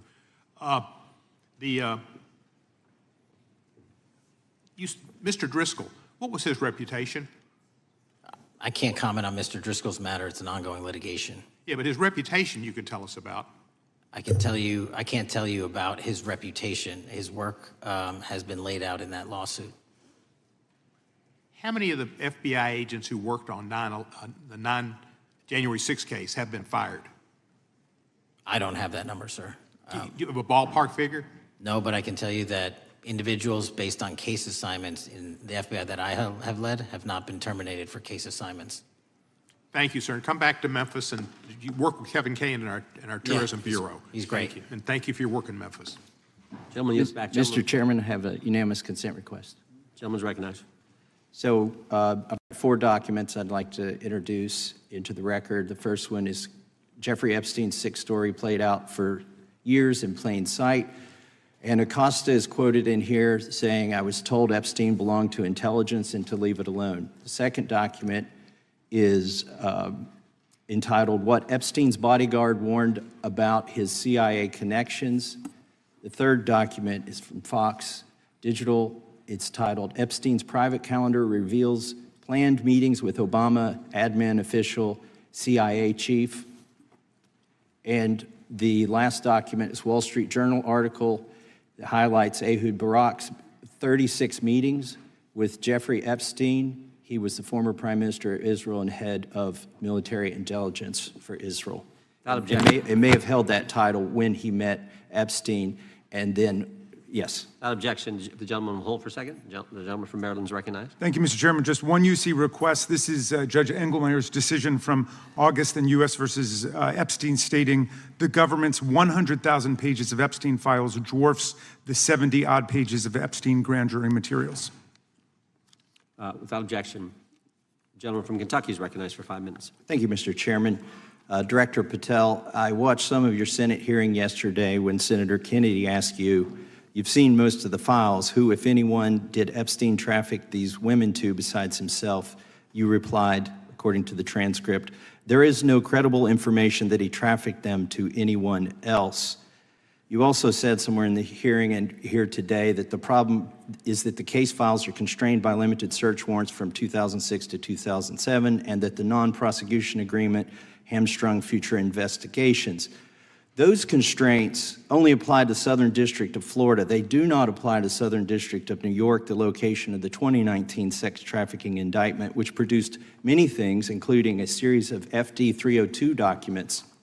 According to victims who cooperated with the FBI in that investigation, these documents in FBI possession, your possession, detail at least 20 men, including Mr. Jess Staley, CEO of Barclays Bank, who Jeffrey Epstein trafficked victims to, victims including minors, such as Virginia Roberts Giuffre, may she rest in peace. That list also includes at least 19 other individuals, one Hollywood producer worth a few $100 million, one royal prince, one high-profile individual in the music industry, one very prominent banker, one high-profile government official, one high-profile former politician, one owner of a car company in Italy, one rock star, one magician, at least 6 billionaires, including a billionaire from Canada.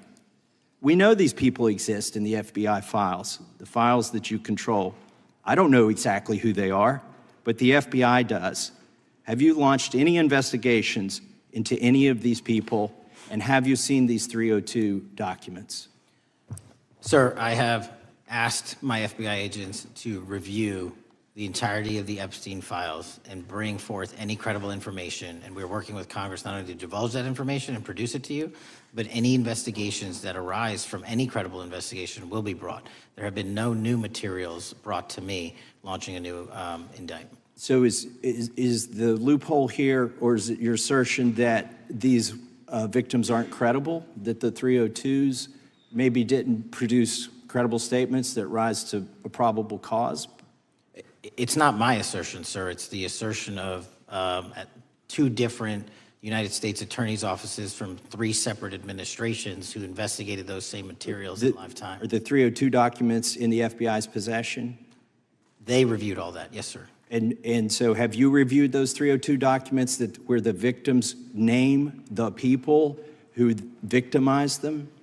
If I personally know, but the FBI has. So how can you sit here and in front of the Senate and say there are no names? I said I named one today. I said we are not in the practice at the Department of Justice FBI of releasing victims' names. That is not what we do. We are also not in the habit of releasing incredible information. That's not what we do. But multiple authorities have looked at the entirety of what we have. Okay, I got to move on here. Were you present when the AG had the White House event when she released the binders to the social media influencers? I was, yes. So if you're willing to meet with social media influencers who stood to benefit from the sensational and sad stories of these victims, will you meet with the victims as well? The FBI will meet with anyone who has new information. Will you personally meet with them? The FBI and the professionals who are handling the cases will.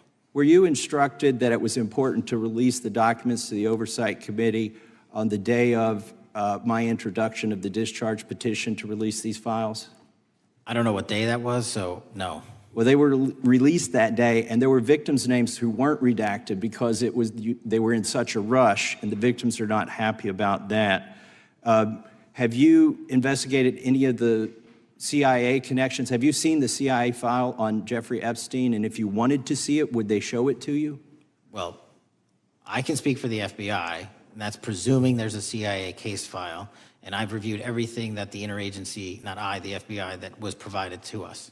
Would you be willing to look at the CIA file on Jeffrey Epstein? If there is such a file, and if it has not already been turned over to the FBI will look at any new investigative leads. Have you made any progress on the pipe bomb investigation, January